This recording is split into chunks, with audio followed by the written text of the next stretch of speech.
A simple act of kindness changes everything. On a rainy Tuesday evening in Monaco, Formula One champion Lewis Hamilton makes a split-second decision that will transform his life forever. When he sees smoke pouring from a broken-down car ahead of him, Lewis does something most people wouldn't. He stops to help. The stranded driver is Elena Rodriguez, a young nursing student desperately trying to reach her 8-year-old brother Carlos before his chess club closes. She's struggling alone, working multiple jobs to put herself through school, while raising Carlos after their parents died in a tragic accident. Lewis expects to offer a quick ride and continue with his evening. Instead, he discovers that Carlos has mysteriously vanished from his chess club on the exact same day that Lewis's own 8-year-old nephew Marcus disappeared from his London school. 2 missing boys. 2 families in crisis. One impossible coincidence that leads to a decades-old conspiracy involving murder, corporate cover-ups, and family secrets that will shake Lewis and Elena's world to its core. What starts as a Good Samaritan moment at a traffic light becomes a desperate international rescue mission, a fight for justice, and ultimately the most important race of Lewis Hamilton's life. Not for a championship trophy, but for the safety of the people he's grown to love like family. Sometimes the most extraordinary adventures begin with the simplest choice: to stop and help a stranger in need. The rain started as tiny drops on the windshield of Lewis Hamilton's red Ferrari SF90 Stradale. By the time he reached the traffic light near the Casino de Monte Carlo, the drops had grown into heavy splashes that made the streetlights look like blurry stars. Lewis turned down the music and checked his watch. 6:30 on a Tuesday evening in March 2025. He should be home soon. Maybe order some food and watch a movie. The sponsor meeting at the Fairmont Hotel had gone well, but these business talks always made him tired. The traffic was moving slowly because of construction on Avenue Princess Grace. Orange cones and flashing lights blocked one lane, forcing all the cars into a single line. Lewis didn't mind. After years of racing at 300 kilometers per hour, sitting in traffic felt peaceful. He was thinking about calling his nephew Marcus when he noticed the smoke. It was coming from under the hood of a small white Peugeot 206 3 cars ahead of him. The little car looked old and beaten up, with rust spots around the wheel wells and a bumper sticker that was too faded to read. At first, Lewis thought it might just be steam from the rain hitting a hot engine. But then the smoke got thicker and darker. Other drivers started honking their horns and switching lanes to get around the Peugeot. The light turned green, but the little white car didn't move. Its hazard lights started blinking, orange flashes that looked urgent in the growing darkness. The car pulled slowly to the right side of the street, coughing black smoke like a sick animal. Lewis could easily drive around it. The left lane was clear now, and he had places to be. His expensive Ferrari could zip past the broken-down Peugeot in seconds. That's what everyone else was doing, driving around the problem and forgetting about it. But something made him stop. Maybe it was the way the hazard lights blinked so desperately. Maybe it was the memory of being stranded himself once, years ago, when he was just starting to race, and his old car broke down in the rain. Or maybe it was something else entirely. Lewis pulled his Ferrari over behind the Peugeot and turned on his own hazard lights. Through his windshield, he could see into the back window of the broken-down car. A young woman sat in the driver's seat with her head in her hands. Her shoulders were shaking. She was crying. Lewis turned off his engine and sat for a moment, watching the rain get heavier. He was wearing his best suit, navy blue with a white shirt and expensive Italian shoes.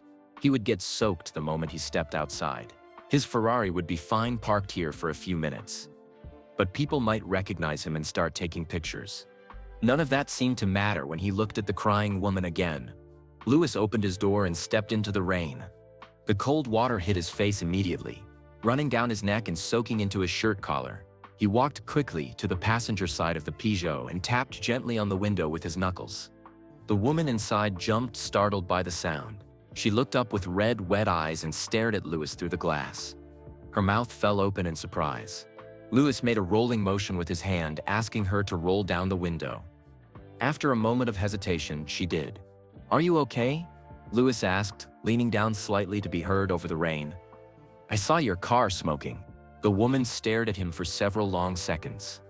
She had dark hair pulled back in a ponytail and was wearing blue scrubs, the kind that nurses wear.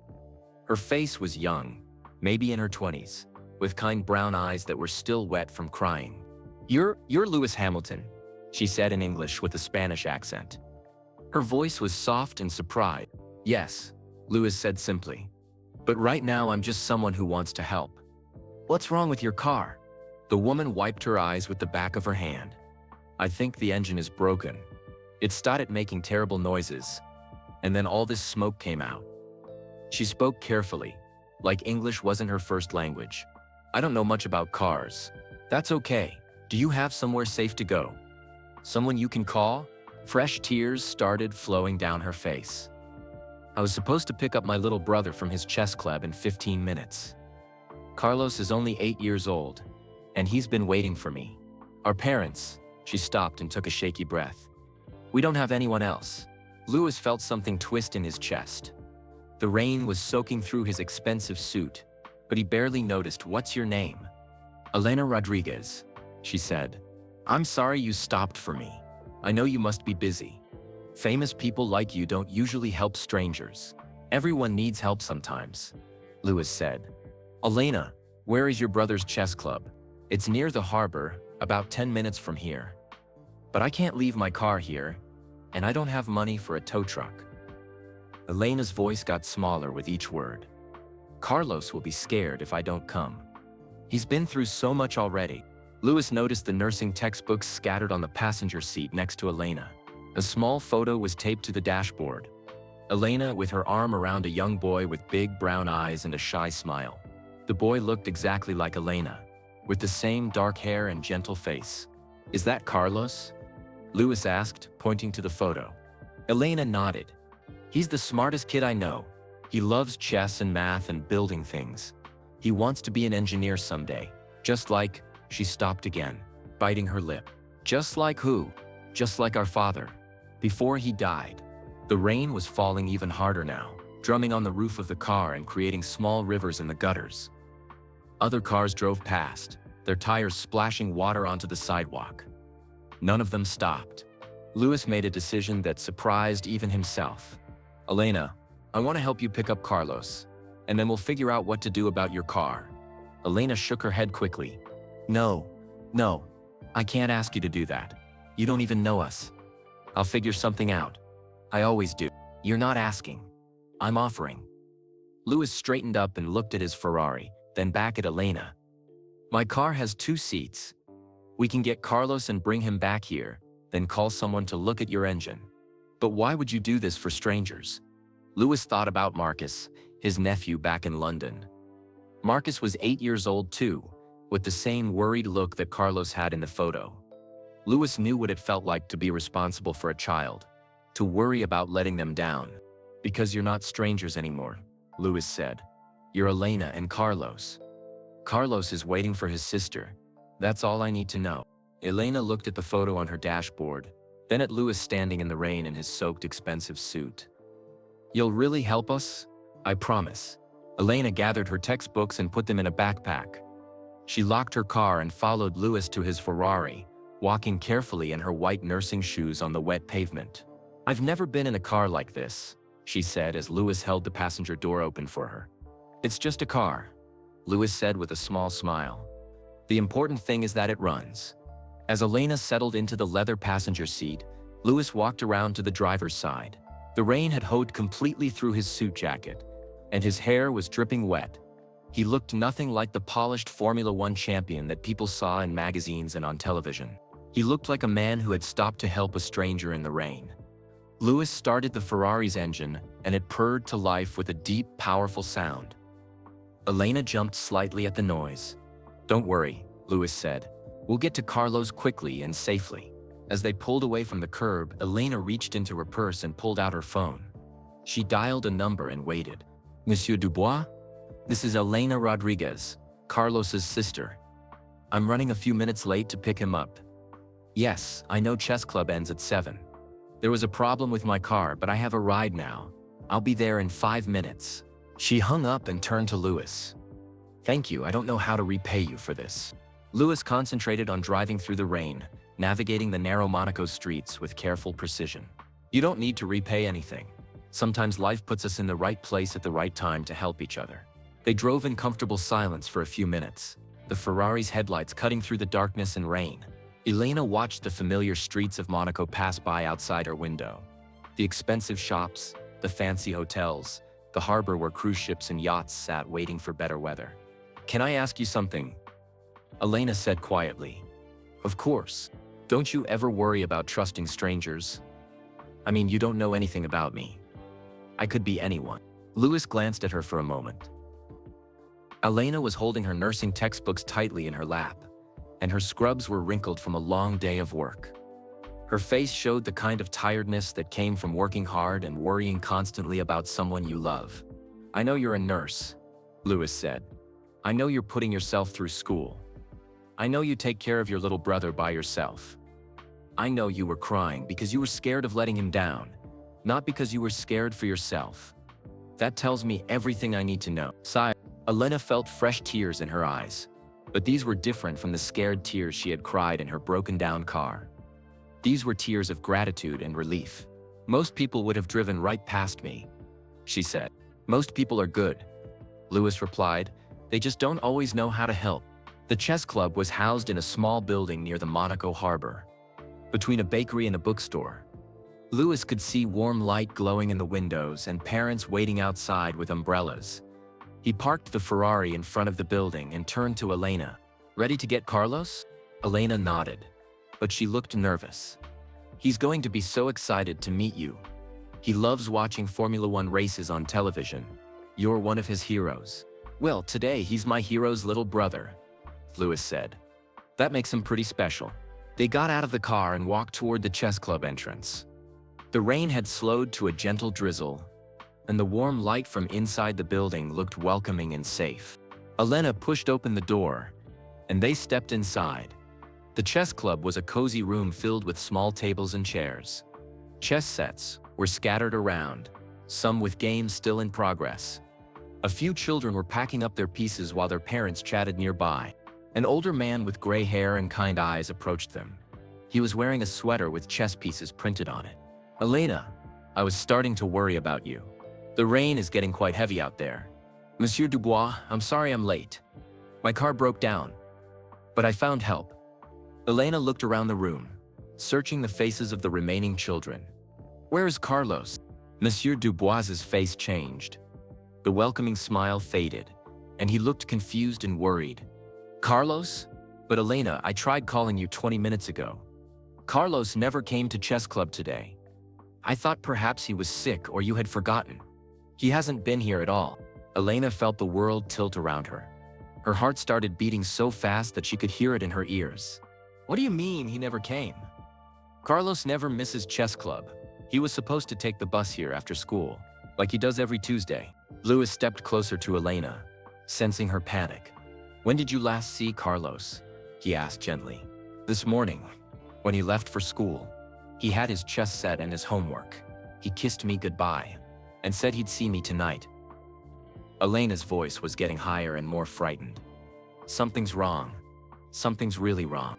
She pulled out her phone with shaking hands and dialed Carlos's number. They all listened as it went straight to voicemail. "Carlos, it's Elena. Where are you? Please call me right away. I'm at chess club waiting for you." Elena hung up and looked at Louis and Monsieur Dubois with wide, terrified eyes. "My little brother is missing." At that exact moment, Louis's phone buzzed in his pocket. He pulled it out and saw a tight message from his personal assistant in London. The message was marked urgent. Louis read the text, and his face went completely pale.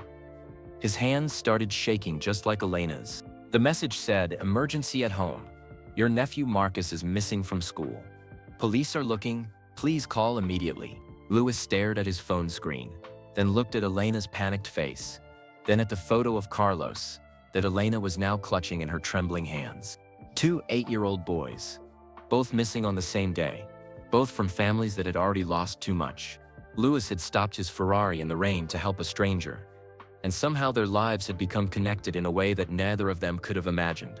Something was very wrong, and Louis had the terrible feeling that their story was just beginning. Louis stared at his phone screen, reading the message again and again. The words didn't make sense. Marcus is missing from school. Police are looking. Please call immediately. Louis? Elena's voice sounded far away, even though she was standing right next to him. What's wrong? You look like you've seen a ghost. Louis tried to speak, but his mouth felt dry. He showed Elena the text message on his phone. She read it quickly, her eyes growing wide. Your nephew is missing too? She whispered. I have to call London, Louis said, his voice shaky. I have to find out what happened. Monsieur Dubois, who had been listening quietly, stepped forward. You can use my office. It's private, and the connection is good. Louis nodded and followed the older man to a small room behind the main chess area. Elena came with them, still clutching Carlos's photo. Her hands were trembling so badly that the picture was shaking. Louis dialed his brother Nicholas's number in London. The phone rang once, twice, 3 times. Finally, Nicholas answered. Louis, thank God you called. Where are you? I'm in Monaco. What happened to Marcus? Is he okay? We don't know where he is. Nicholas's voice was tight with worry. He disappeared from St. Paul's primary school this afternoon during break time. The teachers thought he went to the bathroom, but he never came back to class. Louis felt his knees go weak. He sat down heavily in Monsieur Dubois' chair. How is that possible? The school has security cameras. They watch the children. The cameras show Marcus walking out of the playground at 2:15. He went toward the main gate, but then Nicholas paused, and Louis could hear him take a shaky breath. Then he just vanishes. The cameras lose him at the street corner. Did anyone see him leave? Did he talk to a stranger? No one saw anything unusual. Marcus was playing football with his friends one minute, and gone the next. The police are checking all the cameras in the neighborhood, but it's like he just disappeared. Louis closed his eyes and tried to think clearly. Marcus was a smart boy, but he was only 8 years old. London was a huge, dangerous city for a child alone. Have you called his friends? Maybe he went to someone's house and forgot to tell anyone? We've called everyone. His teacher, his friends, their parents. No one has seen him. Nicholas's voice cracked. Louis, I'm scared. What if someone took him? What if he's hurt? Don't think like that, Louis said, even though he was thinking the same terrible thoughts. Marcus is smart and careful. He knows not to go with strangers. But why would he leave school? He's never done anything like this before. He follows rules. He's responsible. Louis thought about Marcus. His serious brown eyes. His love of building things with blocks. His questions about racing cars and how engines work. Marcus was indeed responsible. Almost too grown up for an 8-year-old boy. Nicholas, has Marcus seemed different lately? Worried about anything? Missing mom more than usual? There was a long pause. Actually, yes. He's been asking a lot of questions about Dad recently. About Miguel Rodriguez. You remember Miguel, my friend who died in that oil rig accident 3 years ago? Louis remembered Miguel. He had been Nicholas's best friend and work partner. A quiet Spanish man who had helped Nicholas through the dark time after Marcus's mother died. Miguel had been like an uncle to Marcus. What kind of questions? Strange questions. About Miguel's family, whether he had children, where he came from. Marcus found some old papers in my desk last week. Letters from Miguel, work documents. I told him it wasn't important, but he kept asking. Elena, who had been listening to Louis's side of the conversation, suddenly grabbed his arm. Did you say Miguel Rodriguez? She whispered urgently. Louis looked at her in surprise. Yes. Why? Elena's face had gone completely white. That's my father's name. My father was Miguel Rodriguez. He worked on oil rigs and died 3 years ago. Louis felt like the room was spinning. He stared at Elena, then at the photo of Carlos in her hands.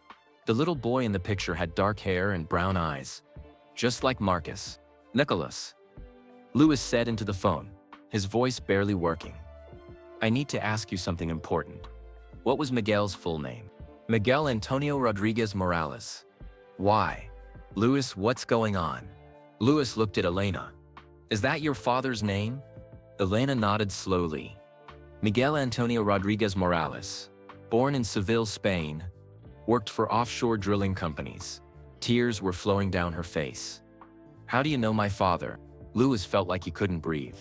This was impossible. It had to be a coincidence. But as he looked at Elena's face and thought about Marcus's recent questions, He realized it might not be coincidence at all. Nicholas, I'm gonna ask you something and I need you to tell me the truth. Did Miguel ever mention having children? A son named Carlos? The silence on the phone stretched so long that Louis thought the call had been disconnected. Nicholas, are you there? How do you know about Carlos? Nicholas's voice was barely a whisper. Because I'm sitting here with his sister Elena. Her little brother Carlos is missing too. He disappeared today, the same day as Marcus. Oh my God, Nicholas breathed. This can't be happening. What can't be happening? Nicholas, what do you know about Carlos? Another long pause. Then Nicholas said the words that changed everything. Louis, Miguel was Carlos's father. The boy has been asking about his half-brother for weeks. Elena gasped and grabbed Louis's arm so tightly that it hurt. Half-brother? Carlos has a half-brother? Louis put the phone on speaker so Elena could hear. Elena, Nicholas said gently, is that you? Miguel told me about you and Carlos. He was so proud of you both. But he didn't know how to contact you after your mother remarried. My father is alive? Elena asked, her voice breaking. No, sweetheart. Miguel died 3 years ago in an accident. But he talked about you and Carlos all the time. He showed me pictures. He wanted to meet you both. But he didn't want to disrupt your family. Elena was crying so hard, now that she could barely speak. We thought he died when Carlos was a baby. Mama told us he was gone forever. Louis's mind was racing. Nicholas, are you saying that Marcus and Carlos are half-brothers? That they have the same father? Yes. Miguel was Marcus's stepfather in a way. He helped raise him after Sarah died. But Miguel was Carlos's biological father. The boys are connected through Miguel, and now they're both missing on the same day. Louis said slowly, that's not a coincidence. Elena wiped her eyes and leaned closer to the phone. Do you think they found each other somehow? Do you think they're together? I don't know, Nicholas said. But Marcus has been researching online about Monaco, about Spanish names, about oil rig workers. He's been asking how to get from London to France. Louis felt a chill run down his spine. You think Marcus tried to find Carlos? And maybe Carlos tried to find Marcus, Elena added. He's been having dreams lately about a boy who looks like him. He draws pictures of this boy sometimes. I thought they were just imaginary friends. Monsieur Dubois, who had been listening quietly in the corner, cleared his throat. Excuse me, but I think I should tell you something. Yesterday, Carlos asked me many questions about traveling. He wanted to know how someone could get from Monaco to London, how much it would cost, whether trains were safe for children. Elena stared at him. You didn't think to mention this before? I thought he was just curious. Children ask many questions. But now, Monsieur Dubois shook his head sadly. Now I think perhaps he was planning something. Louis stood up and started pacing around the small office. So we have 2 8-year-old boys who somehow learned they were brothers. One in London, one in Monaco. Both missing on the same day, both possibly trying to reach each other. But how would they contact each other? Elena asked. Carlos doesn't have social media. He's too young. Marcus is very good with computers, Nicholas said through the phone. Much better than me. He could have found Elena's address, maybe even Carlos's school information. The school has a website with student activities, Monsieur Dubois added. Carlos's chess tournament wins are posted there, with photos. Elena's phone suddenly rang, making everyone jump. She looked at the screen and saw an unknown number. Should I answer it? She asked Louis. Yes. It might be Carlos. Elena answered the call and put it on speaker. Hello? A young voice came through the phone, speaking rapid Spanish. Elena's face lit up with relief and terror at the same time. Carlos, where are you? I've been so worried. Elena, I'm sorry, I know you're angry, but I had to do this. There's another boy here who says he's my brother. His name is Marcus, and he came from London to find me. Elena looked at Louis with wide eyes. They're together. The boys found each other. Carlos, where are you exactly? Louis asked, leaning toward the phone. Who is that? Carlos asked in English. It's Louis Hamilton. I'm helping your sister look for you. We need to know where you are so we can come get you safely. Louis Hamilton, the racing driver. Really?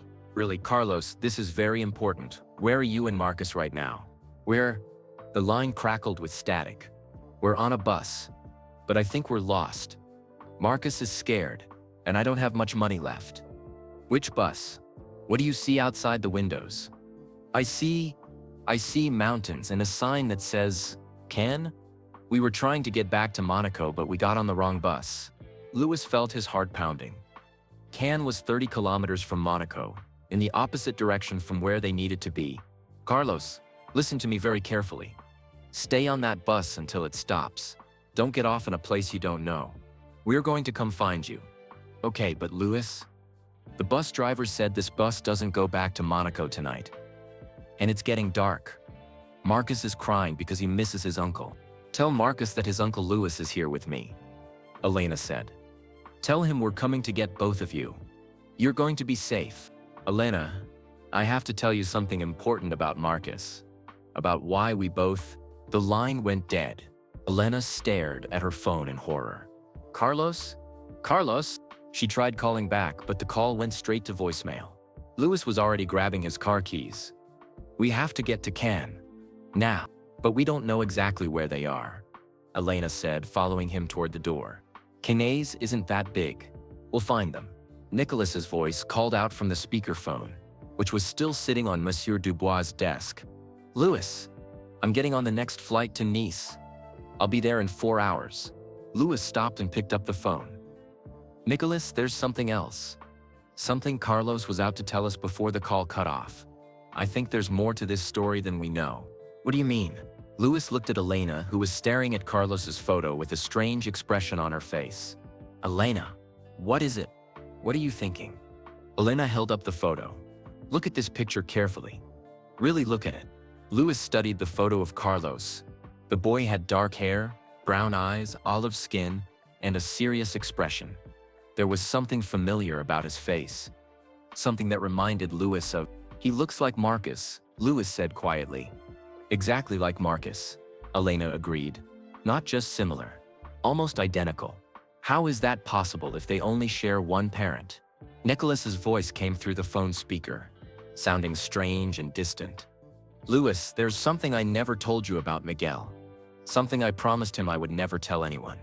What? Miguel didn't just work with me on the oil rigs. He was my closest friend. My best man at my wedding. Marcus called him Uncle Miguel. Louis felt another chill. Nicholas, what are you trying to say? I'm saying that Miguel was around when Marcus was born. He was around for the first 6 years of Marcus's life. And Sarah always said that Marcus looked like her brother Miguel. Elena's hands started shaking again. Your wife had a brother named Miguel? No, Nicholas said quietly. Sarah didn't have a brother, but she used to joke that Miguel was like the brother she never had. And Marcus always looked more like Miguel than like me or Sarah. The pieces of the puzzle were starting to fit together in a way that made Louis's head spin. Nicholas, he said slowly, is there any chance that Miguel was Marcus's father too? The silence on the phone was answer enough. Elena looked at Louis with tears in her eyes. You mean Carlos and Marcus might be full brothers? I don't know, Nicholas whispered. But Miguel made me promise to take care of Marcus if anything ever happened to him. And he made me promise to find Carlos someday and tell him about his brother. Louis grabbed Elena's hand. We have to find those boys. Right now. Before something terrible happens to them. As they ran out of the chess club into the rainy Monaco night, Louis's phone buzzed with another text message. This one was from an unknown number. The boys are safe for now, but they won't be if you don't hurry. They're asking questions they shouldn't ask. Come alone to Cannes, or you'll never see them again. Louis showed the message to Elena. Her face went completely white. Someone has them, she whispered. Someone has our boys. Louis stared at the threatening text message on his phone. The words seemed to glow in the dark Monaco street. Come alone to Cannes, or you'll never see them again. We have to call the police, Elena said, her voice shaking. Right now. But the message says to come alone. What if calling the police makes whoever has them angry? What if they hurt the boys? Elena grabbed Louis's arm. What if we don't call the police and something happens anyway? Louis, we don't even know who sent this message. Louis looked around the rainy street. A few parents were still picking up their children from chess club, but most people had gone home for dinner. The warm lights in the windows of nearby apartments looked safe and peaceful. It was hard to believe that somewhere out there, 2 little boys were in danger. You're right, Louis said. We need help. They went back inside the chess club. Monsieur Dubois was cleaning up the chess sets, but he looked up when he saw their faces. What's happened now? He asked. Louis showed him the text message. Monsieur Dubois read it twice, then reached for his phone. I'm calling the Monaco police. My nephew works for them. Officer Marie Blanc. She's very good with cases involving children. Within 10 minutes, Officer Blanc arrived at the chess club. She was a tall woman with short brown hair and kind but serious eyes. She wore her police uniform with confidence. And when she spoke, both Louis and Elena felt a little bit safer. Tell me everything, she said, taking out a notebook. Louis and Elena explained about their cars meeting at the traffic light, about Carlos' missing chess club, about Marcus disappearing from school in London, about the phone call that revealed the boys were brothers. Officer Blanc wrote down every detail. When they finished, she looked up with a concerned expression. This is very unusual. 2 children from the same family, missing on the same day, in 2 different countries. That's not a coincidence. Do you think someone planned this? Elena asked. I think we need to be very careful. But first, let me contact my colleagues in London and Caen. If the boys are together and lost, we might be able to find them through security cameras or witness reports. Officer Blanc made several phone calls in rapid French. Louis could only understand parts of the conversation, but he heard the words urgent and children and dangerous repeated several times. When she finished, Officer Blanc turned back to them with news. The London police have been looking for Marcus Hamilton all afternoon. They found something interesting at his school. Marcus left a note in his desk that said, "Gone to find my brother in Monaco. Back soon." His teacher found it after he disappeared. Elena felt tears in her eyes again. He really was trying to find Carlos. And there's more. The Cannes police checked their bus station.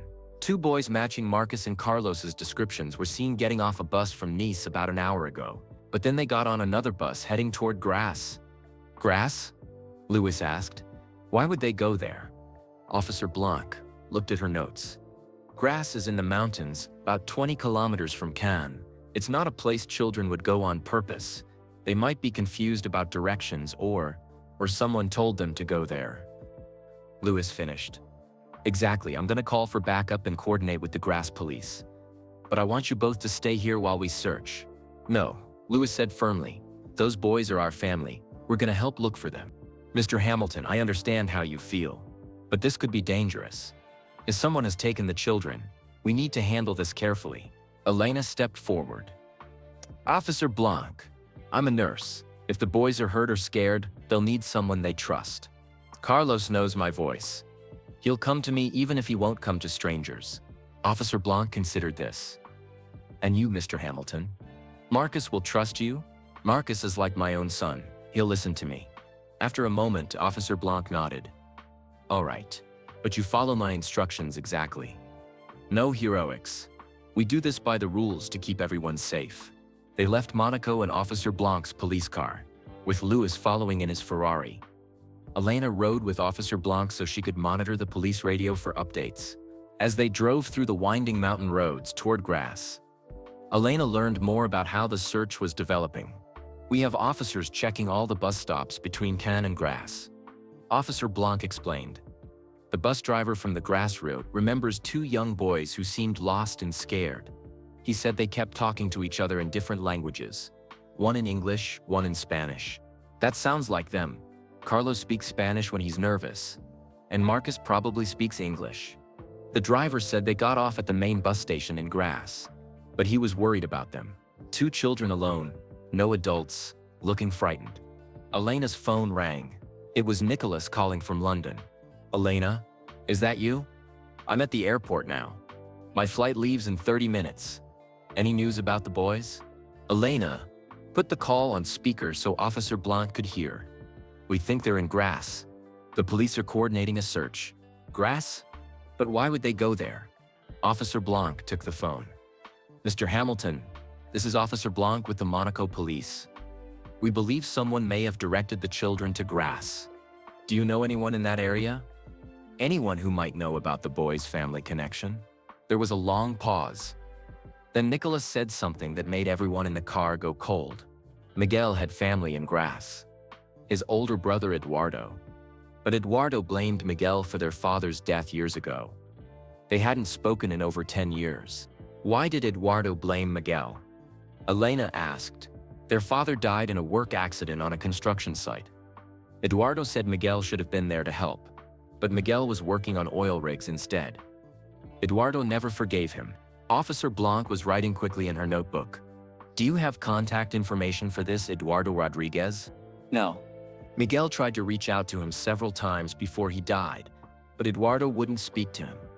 I don't even know if Eduardo knows that Miguel is dead. Elena felt a terrible thought forming in her mind. What if Eduardo found out about Miguel's children? What if he's angry at us because of something that happened between him and our father? That doesn't make sense, Lewis said. Why would he hurt children for something their father did? Grief and anger don't always make sense, Officer Blanc said grimly. People do dangerous things when they're carrying old pain. They had reached the outskirts of Grasse.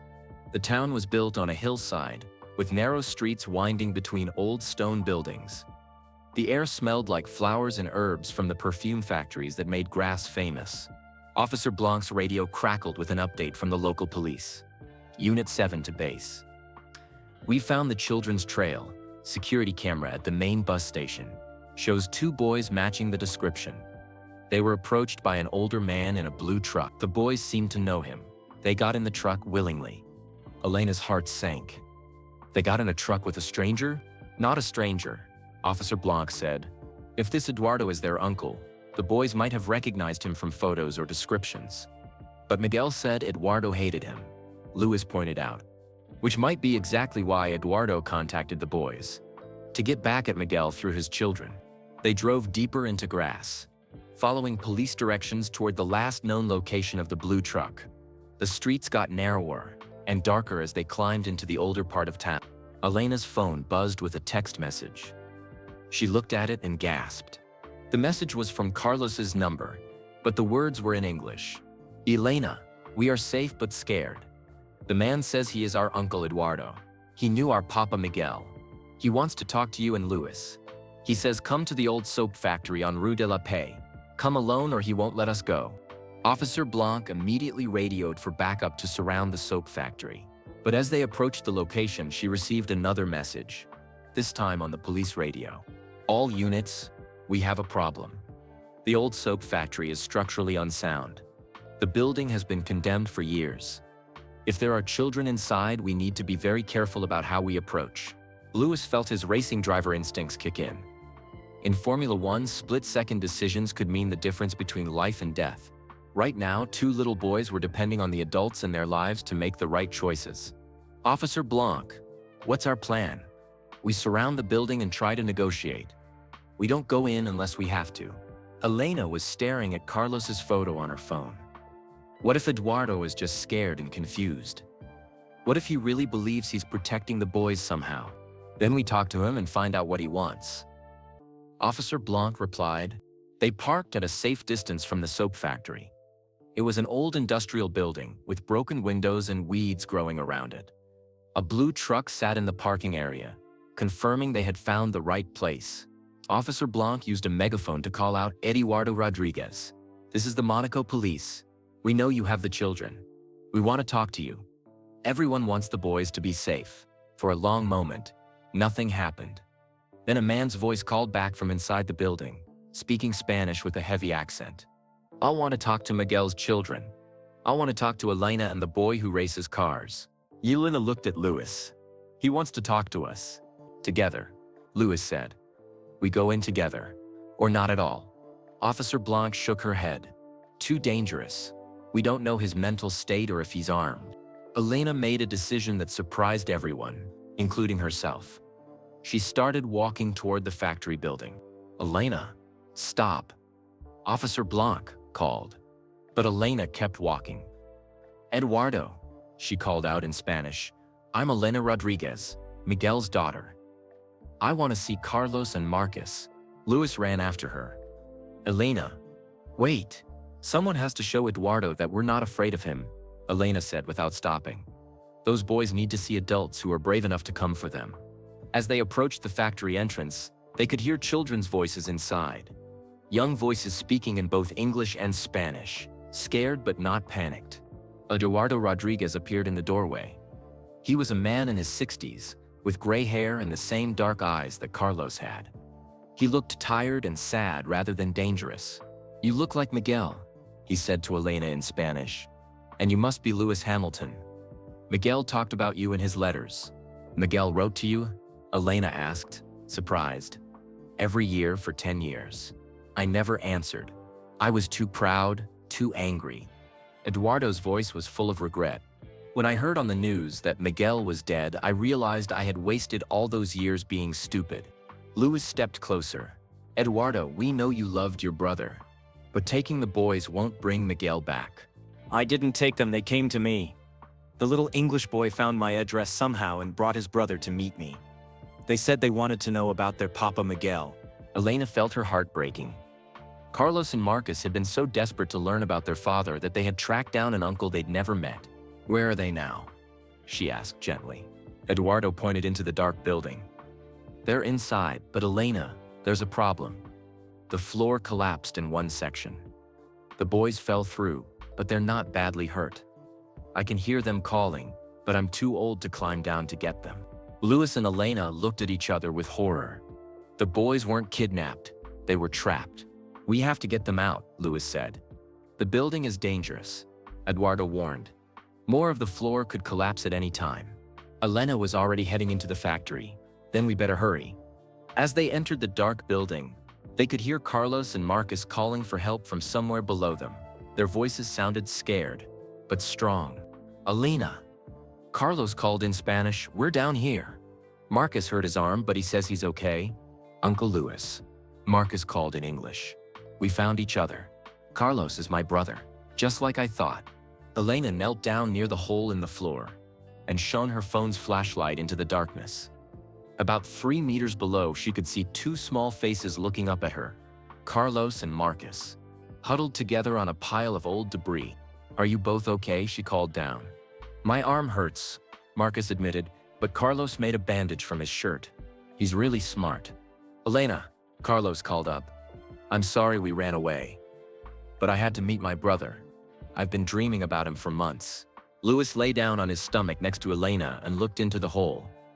"Marcus, you could have been seriously hurt. Why didn't you tell me you were planning this?" "Because I knew you'd say it was too dangerous." "But Elena, Carlos needed to know he had family, and I needed to know I had a real brother." Elena felt tears on her face, but she kept her voice calm. "We're going to get you both out of there. Just stay where you are and don't move around too much." Officer Blanc appeared beside them with rope and climbing equipment. "The fire department is on the way, but it will take 20 minutes. Can the boys wait that long?" Eduardo, who had been standing quietly in the shadows, stepped forward. "The building is getting more unstable. Listen." They all held still and listened. Creaking sounds came from the walls and ceiling, and small pieces of debris occasionally fell from above. "We can't wait 20 minutes, Lewis said. "I'm going down to get them." "Lewis, you're not a rescue expert," Elena protested.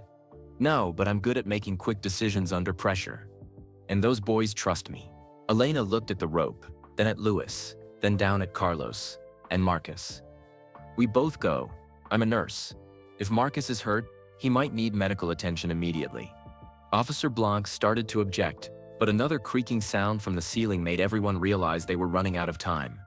"All right," she said, "but we do this fast and careful." As Lewis and Elena prepared to rappel down into the hole, Carlos called up to them. "Elena, there's something else we need to tell you. About Papa Miguel.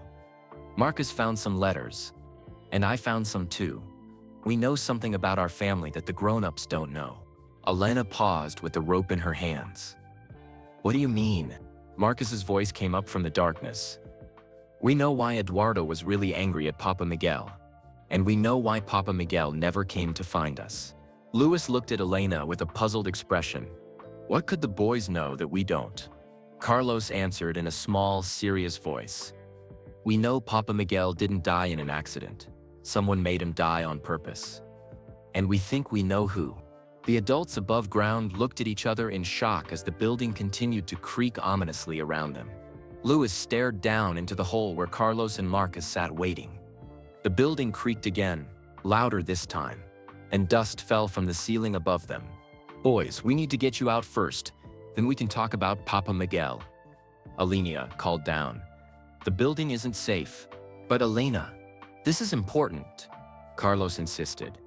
"We found letters that Papa Miguel wrote but never sent.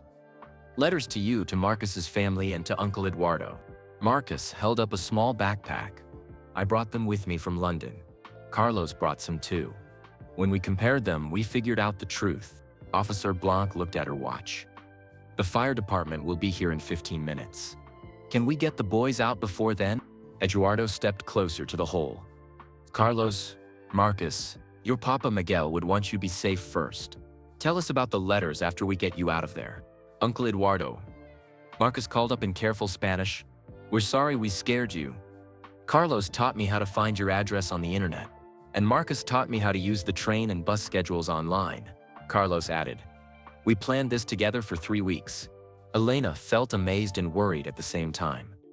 Two 8-year-old boys had planned an international journey and found each other across 2 countries. They were much braver and smarter than she had realized. Louis was already tying the rope around his waist. "I'm going down to get them. Elena, you stay up here in case something goes wrong." "No," Elena said firmly. "If Marcus's arm is hurt, I need to check it before we move him." "We go down together." Officer Blanc tested the rope and checked the anchor point. "The floor seems stable enough to hold your weight, but don't take too long. This building could collapse any moment." Louis lowered himself into the hole first, using his athletic training to rappel down carefully. When he reached the bottom, he hugged Marcus tightly. "Uncle Louis, I knew you would find us," Marcus said, wincing slightly, as Louis hugged his injured arm. "How did you get from London to Monaco, Marcus?" "You're 8 years old." Marcus looked proud but also a little embarrassed. "I used your credit card information to buy a train ticket online." "I'm sorry, but I'll pay you back when I'm older." "You used my credit card?" Louis asked, in amazement. "I watch you buy things online sometimes. I remembered the numbers, and I know how to use the Eurotunnel train because you showed me the website once." Elena rappelled down next, landing gracefully despite her nursing shoes. She immediately knelt beside Marcus to examine his arm. "It's not broken," she announced after a careful check. "Just bruised and scraped. But we need to clean these cuts when we get out." Carlos hugged Elena tightly. "I'm sorry I lied to you about chess club. But I had to meet Marcus. I've been dreaming about him for months." "Dreams?" Elena asked. "What kind of dreams?" "Dreams, where Papa Miguel shows me a boy who looks just like me.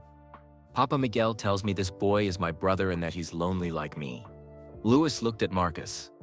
"Have you been having dreams too?" Marcus nodded seriously. "About Papa Miguel and about Carlos. Papa Miguel shows me a boy in Monaco who needs his brother. He tells me that families should be together." Elena and Louis exchanged glances. The boys' dreams sounded similar, almost like they had been sharing the same vision. "Boys, show us these letters you found," Elena said. Carlos carefully pulled some folded papers from his pocket, while Marcus opened his backpack and took out several envelopes. Even in the dim light from Elena's phone, they could see that the letters were old and worn. "We can't read all of them up here in the dark," Louis said. "Let's get out first." But Carlos held up one letter that he could see clearly. "This one is important. It's from Papa Miguel to Uncle Eduardo." But it was never sent. Carlos began reading in Spanish, then switched to English so Marcus and Louis could understand. "Dear Eduardo, I know you're still angry about Papa's accident, but I need to tell you something before I die. The accident on the oil rig wasn't really an accident. Someone sabotaged the equipment because they wanted to steal the company's insurance money." Elena gasped. "Papa Miguel knew someone tried to kill him?" Marcus held up another letter. "This one is from Papa Miguel to my dad, Nicholas. It says, 'If anything happens to me, make sure the boys know they are brothers. And make sure Eduardo knows I never stopped loving him, even when he wouldn't talk to me.'" "There's more," Carlos said, unfolding another paper. "This letter says Papa Miguel found out who caused the accident. He was going to tell the police, but then he died before he could." Louis felt chills run down his spine. "Boys, who does the letter say caused the accident?" Before the boys could answer, they heard a loud crack from above. part of the ceiling had given way and debris crashed down near the hole opening. "We have to get out now," Elena shouted. Officer Blanc's voice called down urgently. "The building is collapsing. We need to evacuate immediately." Louis grabbed Marcus and helped him into the rescue harness. "Hold tight to the rope and don't let go no matter what." As Marcus was pulled up to safety, Elena secured Carlos in the second harness. But just as Carlos started to rise, another section of the floor above them collapsed, blocking part of the opening. "Carlos!" Elena screamed. Carlos was dangling halfway up, trapped between the debris above and the pit below. His harness was caught on a piece of broken concrete. "I can't move," Carlos called out, trying not to panic. "The rope is stuck." Louis immediately grabbed the rope and started climbing up hand over hand, using his strength to support Carlos's weight while Elena guided the boy's feet. Above ground, Officer Blanc and Eduardo were working frantically to clear the debris from the opening. They could hear the fire department sirens in the distance, but there wasn't time to wait. "Elena, grab onto my legs and I'll pull you both up," Louis called down. Elena wrapped her arms around Louis's waist, and slowly, carefully, all three of them climbed toward the surface. The building continued to shake and crack around them, but Louis's racing training had taught him how to stay calm under pressure. Finally, they reached the opening. Eduardo and Officer Blanc pulled them through to safety just as another major section of the factory floor collapsed behind them. They all lay on the ground outside, breathing heavily and covered in dust. Carlos still clutched the letters in his hand, and Marcus held his backpack protectively against his chest. "Is everyone okay?" Officer Blanc asked, checking each person for injuries. Elena hugged both boys tightly. "We're all safe. That's what matters most." The fire department arrived with ambulances right behind them. Paramedics immediately began checking everyone, especially the boys. Marcus's arm was bandaged properly, and Carlos was given oxygen to help with the dust he had breathed in.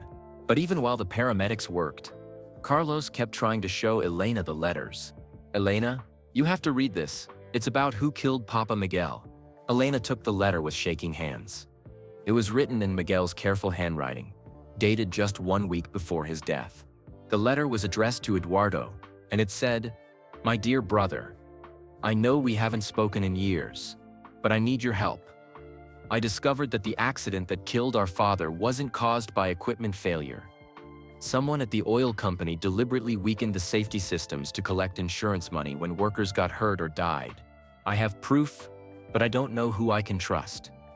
The person responsible is someone high up in the company, someone who has access to all the safety reports and maintenance schedules." Elena's hands were shaking as she continued reading. "Eduardo, if something happens to me before I can go to the police, please make sure my children Carlos and Marcus know the truth. And please tell Nicholas Hamilton that he was the best friend I ever had. The evidence is hidden in a safety deposit box at the Banco Nacional in Monaco. The key is taped under the dashboard of my old truck." Louis looked up at Eduardo. "Do you still have Miguel's truck?" Eduardo nodded slowly. "It's been sitting in my garage for 3 years. I couldn't bear to sell it or throw it away." Officer Blanc was taking notes rapidly. "This changes everything. We're not just dealing with missing children anymore. We might be dealing with murder." Marcus pulled another letter from his backpack. "Uncle Louis, this one is addressed to you." Louis took the letter with surprise. He had never received any letters from Miguel. The envelope was sealed and marked for Louis Hamilton, open only if something happens to Miguel. With everyone watching, Louis opened the letter and read aloud, "Dear Louis, if you are reading this and I am probably dead and my boys need your help. Carlos and Marcus are brothers in every way that matters. I was never able to tell Carlos the truth about our family. But Nicholas knows everything. The boys will need each other, and they will need adults who love them more than they love money or fame. You are a good man, Louis. Help them grow up together. And please, help them learn the truth about what happened to their father." Elena wiped tears from her eyes. "Papa Miguel planned for all of this. Even dying, he was trying to take care of us." Carlos looked up at Louis with his serious 8-year-old eyes. "Uncle Louis, will you help us find out who killed our papa?" Before Louis could answer, Officer Blanc's radio crackled with an urgent message. "All units, we have a situation at the Banco Nacional in Monaco. Someone broke into a safety deposit box registered to Miguel Rodriguez. The bank's alarm system was triggered 20 minutes ago. Everyone looked at each other in shock. Someone else knows about Papa Miguel's evidence, Marcus said quietly. Elena stood up, still holding the letters. And they're trying to destroy it before we can find the truth. Louis made a decision that would change all their lives. Then we better get to Monaco fast. It's time to finish what Miguel started. As they loaded into Officer Blanc's police car for the race back to Monaco, Eduardo climbed into the passenger seat. I'm coming with you, he said firmly. Miguel was my brother. If someone killed him, they're going to answer to his family. Carlos and Marcus sat in the back seat between Elena and Louis, no longer scared but determined. They had found each other, and now they were going to find justice for their father. But as they drove down the mountain road toward Monaco, Elena noticed a black sedan following them at a distance. When Officer Blanc turned, the sedan turned. When they sped up, it sped up too. Officer Blanc, Elena said quietly. I think we're being followed. Officer Blanc checked her mirrors and immediately radioed for backup. Someone definitely doesn't want us to reach that bank. Louis looked at the boys, who were still examining their father's letters by the car's interior light. Carlos, Marcus, I need you both to listen to me carefully. The person who hurt your father might try to stop us from learning the truth. Are you scared? The boys looked at each other, then back at Louis with brave expressions. We're not scared, Carlos said in English. We're angry, Marcus added. Someone hurt our papa, and that's not okay. Elena smiled through her tears. Miguel's sons were as brave as their father had been. But as they approached the outskirts of Monaco, the black sedan was getting closer. Officer Blanc watched the black sedan in her rearview mirror as they drove toward Monaco.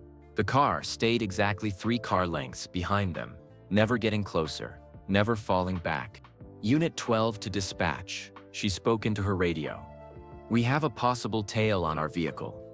Black sedan license plate unclear. Requesting backup units to intercept. Copy that, Unit 12. Backup is en route to your location. Louis kept one arm around Marcus and watched the road behind them. Elena, keep the boys low in their seats.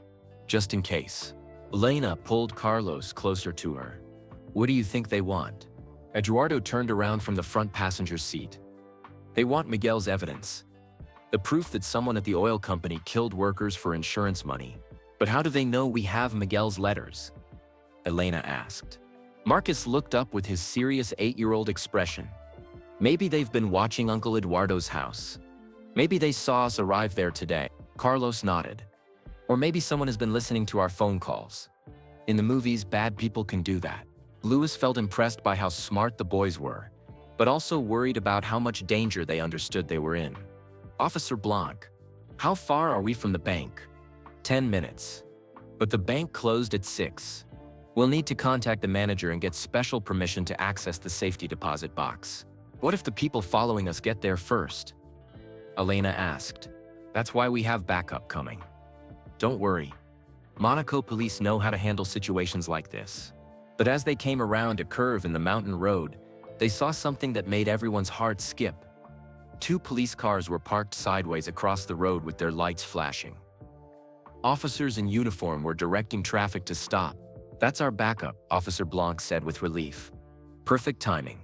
She slowed down and rolled down her window to speak to one of the officers. But instead of the friendly greeting she expected, the officer looked stern and official. Officer Blanc, you need to step out of the vehicle immediately. We have orders to bring all passengers in for questioning. Elena felt Carlos tense up beside her. Why do we need questioning? The boy asked quietly. I don't know, Elena whispered back. Officer Blanc looked confused. Orders from who? I'm in the middle of a child endangerment case. Orders from Captain Moreau. The children in your vehicle are suspects in a break-in at the Banco Nacional. They need to be interviewed immediately. Louis felt anger rising in his chest. Suspects? They're 8 years old, and they've been trapped in a building for the past hour. How could they break into a bank? Sir, please step out of the vehicle. Eduardo opened his door and got out slowly. This is wrong. These children haven't done anything except look for their family. As the adults were getting out of the police car, Carlos tugged on Elena's sleeve. Elena, he whispered in Spanish. The black car that was following us is gone. Elena looked around quickly. Carlos was right. The black sedan had disappeared. Officer Blanc. Elena said, the car that was following us is no longer there. Don't you think that's strange? But Officer Blanc was talking to the other officers and didn't hear her. Louis helped Marcus out of the car carefully, protecting his injured arm.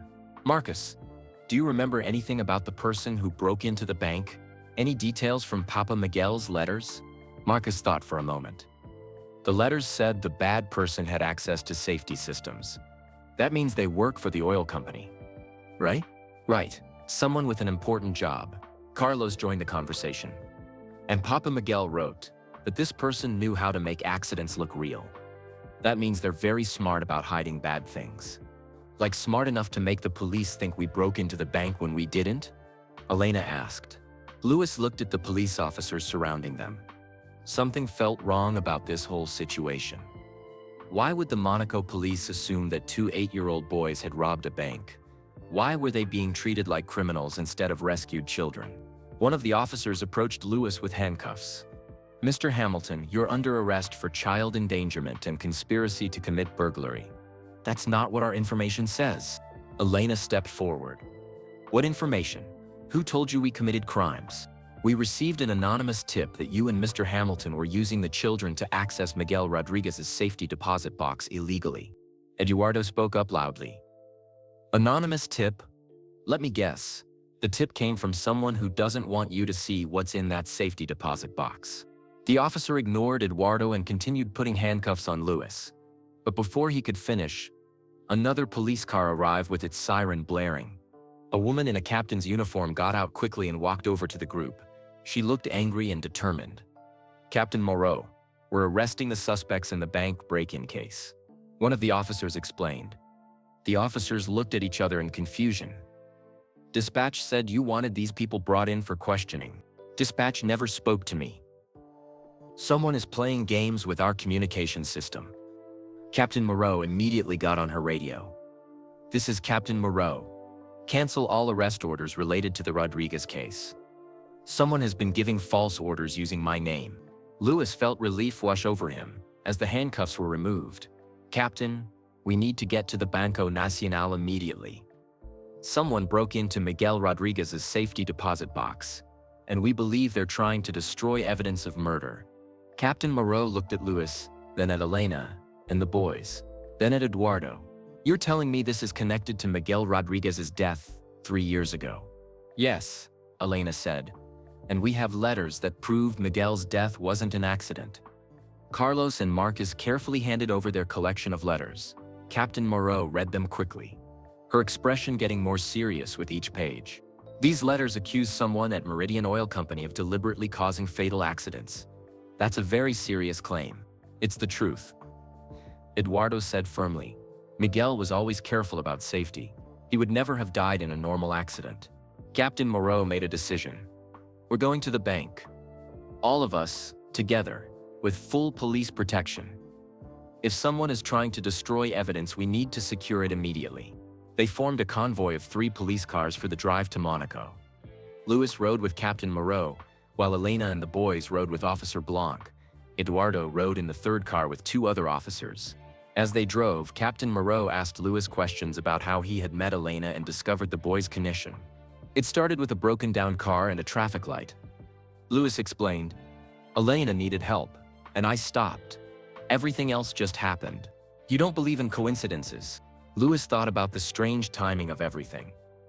Elena's car breaking down exactly when he was driving by, both boys disappearing on the same day. Marcus somehow finding his way across Europe to meet Carlos. I don't know what I believe anymore, but I know those boys needed to find each other, and somehow they did. In the other police car, Elena was helping Carlos and Marcus organize their letters by date. The boys were working together like a real team. Carlos translating Spanish words for Marcus, and Marcus explaining English phrases to Carlos. Elena, Carlos said, do you think Papa Miguel somehow knew we would all meet today? I don't know, sweetheart. But I think Papa Miguel loved you enough to make sure you would be safe. No matter what. Marcus looked up from the letters. These papers say that Papa Miguel found out someone was stealing money from the oil company by causing accidents. Lots of accidents, not just the one that killed him. Lena felt sick to her stomach. You mean other families lost their fathers too? The letter mentions 12 suspicious accidents over 5 years. All at different oil rigs. All blamed on equipment failure or worker error. Carlos pointed to one letter. This one has a list of names. Other men who died in accidents like Papa Miguel. Elena looked at the list. 12 names. 12 families destroyed. 12 fathers who would never come home. Someone killed all these men for money, she said quietly. And Papa Miguel figured it out, Marcus added. That's why they had to kill him too. The convoy reached the Banco Nacional just as the bank manager arrived with his keys. Mr. Vincent Dubois was a nervous-looking man in an expensive suit who kept checking his watch. This is highly unusual, he complained. Opening a safety deposit box after hours requires special authorization. Captain Moreau showed him an official police document. This is a murder investigation, Mr. Dubois. We need access to that box immediately. They all entered the bank together. Luis, Elena, Carlos, Marcus, Eduardo, and 3 police officers. The bank felt cold and empty without customers, and their footsteps echoed in the marble lobby. Mr. Dubois led them downstairs to the safety deposit box area. Box 347 was registered to Miguel Rodriguez in 2022. It hasn't been opened since he died. Except for earlier tonight, Captain Moreau said. Your alarm system was triggered by a break-in. Mr. Dubois looked confused. But nothing was stolen. We checked. The box wasn't even open. Maybe the person who broke in was interrupted before they could finish. Louis suggested. They reached box 347. Mr. Dubois used his master key, and Captain Moreau opened the metal door carefully. Inside the box were several manila envelopes, a small digital camera, and a note written in Miguel's handwriting. Captain Moreau read the note aloud. If you are reading this, then something has happened to me. The evidence in this box will prove that someone at Meridian Oil Company has been murdering workers. The person responsible is... She stopped reading and looked up with a shocked expression. What does it say? Elena asked urgently. Captain Moreau continued. The person responsible is Richard Pemberton, Vice President of Safety Operations. He has been deliberately weakening safety equipment and falsifying inspection reports. When workers die, the company collects insurance money, and Pemberton takes a percentage. I have photographs, documents, and recorded phone conversations that prove his guilt. Eduardo slammed his fist against the wall. I knew Miguel didn't die by accident. I knew it. Louis felt rage building inside him. Someone had murdered Miguel and 11 other innocent men for money. Someone had destroyed families, left children without fathers, caused years of grief and pain. All for profit. We have him, Elena said, looking at the evidence. We can finally get justice for Papa Miguel. But Carlos was looking worried. Elena, if this Richard Pemberton person killed Papa Miguel to keep his secret, what will he do when he finds out we have the evidence? Marcus grabbed Louis's hand. Uncle Louis, what if he tries to hurt us like he hurt Papa Miguel? Before anyone could answer, the lights in the bank went out. Emergency lighting kicked in, casting strange shadows throughout the basement area. In the dim red glow, they could hear footsteps on the stairs above them. Everyone stay calm, Captain Moreau whispered, drawing her weapon. We're going to get out of here safely. But as they moved toward the stairs, a man's voice called down from above. I don't think so, Captain. You have something that belongs to me, and I want it back. Elena pulled both boys behind her protectively. Louis stepped forward next to Captain Moreau. The voice continued. Miguel Rodriguez was a troublemaker who couldn't mind his own business. Just like his children are becoming troublemakers. But this ends tonight. Carlos whispered to Marcus in Spanish. That voice sounds familiar. I think I've heard it before. Marcus whispered back in English. Me too. But where? Elena felt her blood turn cold, as she realized what the boys meant. If they recognized the voice, it meant this person had been watching their family for a long time. Richard Pemberton. Captain Moreau called up the stairs. This is the Monaco police. You're surrounded. Laughter echoed down from above. Captain, you have no idea who you're dealing with. I've been planning for this day for 3 years. Ever since Miguel got too close to the truth. Let the children go, Louis called out. This is between you and the adults.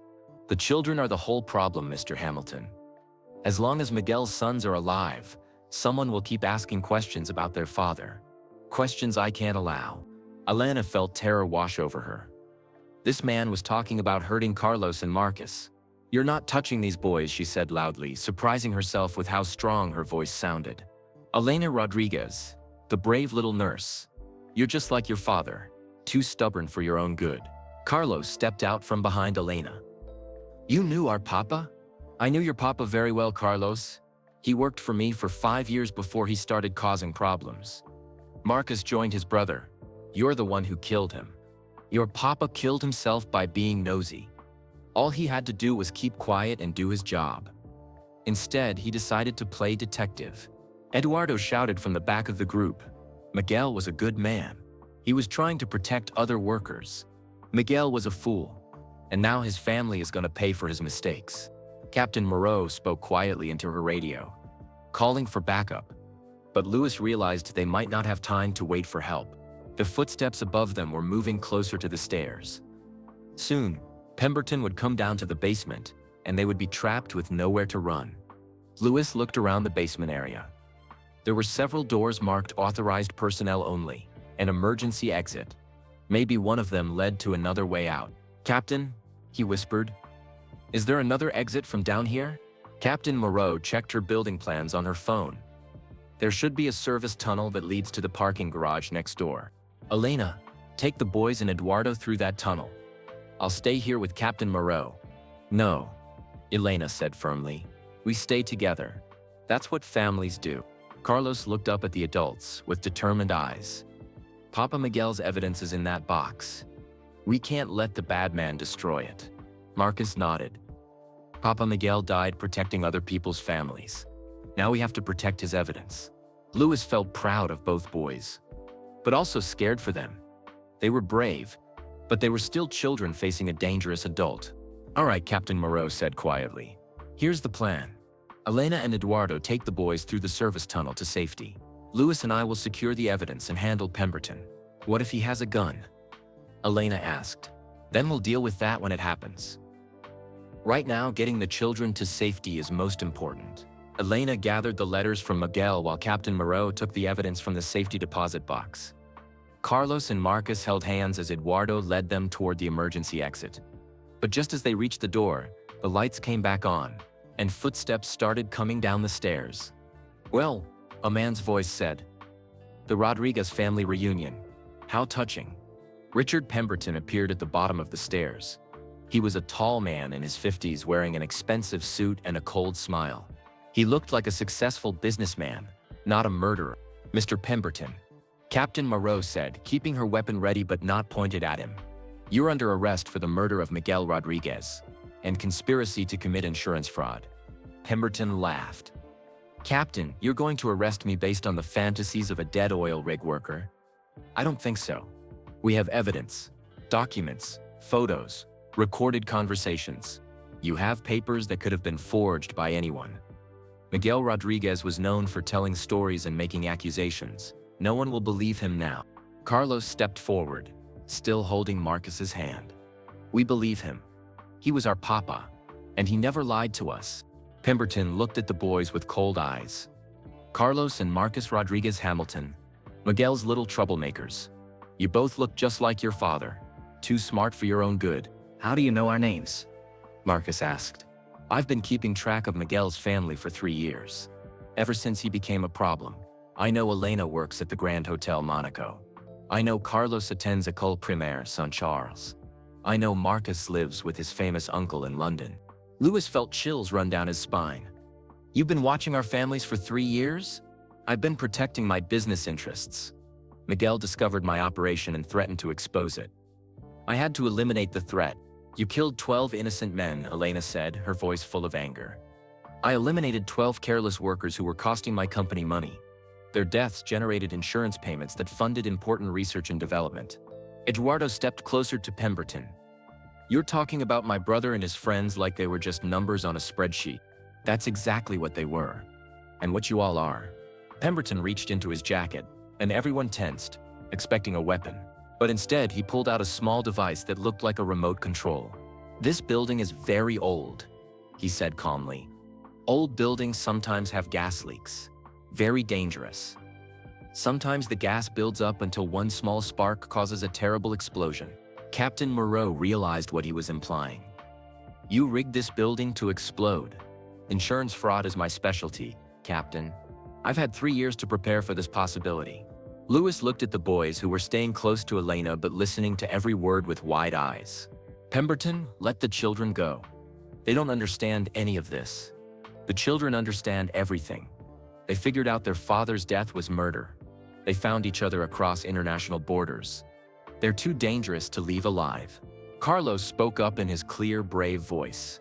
"You can't hurt us. Uncle Lewis is a famous race car driver. People will look for us. Uncle Lewis will unfortunately die in the same gas explosion that kills the rest of Miguel's troublesome family." Marcus stepped closer to his brother. "We're not scared of you. Papa Miguel taught us to be brave. Papa Miguel was brave too. Right up until the moment I cut his safety harness and watched him fall." Elena gasped. Pemberton had just confessed to murder in front of witnesses. Captain Moreau spoke into her radio. "All units, we need immediate evacuation of the Banco Nacional. Possible explosive device on premises." But Pemberton held up his remote control device. "I'm afraid it's too late for evacuation, Captain. This device controls the gas valves throughout the building. One button, and this whole block becomes a very large fire." Lewis made a racing driver's split-second decision. He dove toward Pemberton, trying to grab the remote control before he could press the button. But as Lewis lunged forward, Pemberton smiled and pressed the button anyway. Nothing happened. Lewis tackled Pemberton to the ground, and Captain Moreau immediately handcuffed him. Elena pulled both boys away from the struggle, protecting them against the far wall. "The device didn't work," Marcus observed. Pemberton looked confused and angry. "That's impossible. I tested the system yesterday." Eduardo walked over to the struggling man with a satisfied expression. "Richard, you're not as smart as you think you are." "What do you mean?" "I mean, I've been working as a safety inspector for 30 years. When I got to Grass this afternoon and heard about Miguel's evidence, I called the gas company and had them shut off service to this building." Eduardo smiled grimly. "You can't cause a gas explosion when there's no gas." Captain Moreau looked impressed. "Quick thinking, Mr. Rodriguez. Miguel would have done the same thing. Safety first. That's what he always said." Lewis helped Pemberton to his feet, keeping a firm grip on his arm. "It's over. You're going to prison for what you did to Miguel and those other men." Pemberton looked at Carlos and Marcus with hatred in his eyes. "This isn't over. Even if I go to prison, there are other people who know about Miguel's evidence. Other people who will protect the company." "What other people?" Captain Moreau demanded. But Pemberton just smiled coldly and refused to say anything else. Elena knelt down next to Carlos and Marcus. "Are you boys okay? That was very scary." "We're okay," Carlos said. "But Elena, I think the bad man is right about other people. When we were hiding in the factory, we heard 2 men talking about Papa Miguel's evidence. They said someone important was coming to Monaco tonight to make sure the evidence disappeared forever." Marcus nodded. "They said this person has been helping Richard Pemberton for years. Someone with a lot of power." Lewis looked at Captain Moreau. "If there's someone else involved, Pemberton's arrest might not be enough to keep the boys safe." Before Captain Moreau could respond, her radio crackled with an urgent message. "Captain Moreau, we have a situation at the Monaco harbor. Private helicopter requesting emergency landing clearance. Passenger claims to be Nicholas Hamilton from London.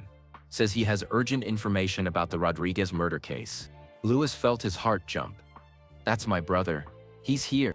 "But Captain," the radio voice continued, "there's something strange.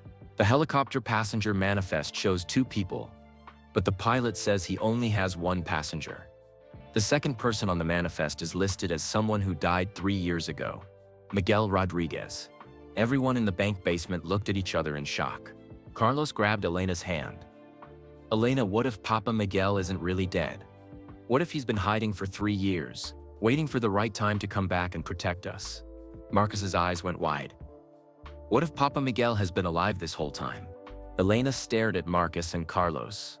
their hopeful faces shining in the bank's emergency lighting. The idea that Miguel might be alive seemed impossible. But the boys looked so certain. "Sweetheart," Elena said gently to Carlos, "Papa Miguel died 3 years ago. We went to his funeral." "But what if the funeral was fake?" Carlos insisted. "What if Papa Miguel had to pretend to die to stay safe from the bad people?" Luis felt his heart racing. On one hand, Miguel being alive would be a miracle. On the other hand, it would mean 3 years of grief had been unnecessary. Captain Moreau was listening to more radio updates. The helicopter is requesting permission to land at the Monaco heliport. The pilot says his passenger has evidence about corporate murder and needs police protection immediately. Captain Lewis said, "My brother Nicholas was supposed to be on a commercial flight from London. He wouldn't charter a private helicopter unless something was very wrong." Richard Pemberton, still in handcuffs, laughed coldly from where he sat against the wall. "You people have no idea what you're dealing with. Miguel Rodriguez has been a problem for 3 years, alive or dead." Elena spun around to face him. "What do you mean by that?" "I mean, Miguel didn't just find evidence about me. He found evidence about the whole network. Oil companies, insurance companies, government officials, all working together to profit from worker deaths." Eduardo stepped closer to Pemberton. "How many people are involved in this?" Lewis felt pieces clicking together in his mind. "You're saying Miguel might have survived the accident and gone into hiding?" Captain Moreau made a decision. "We're moving everyone to a secure location immediately.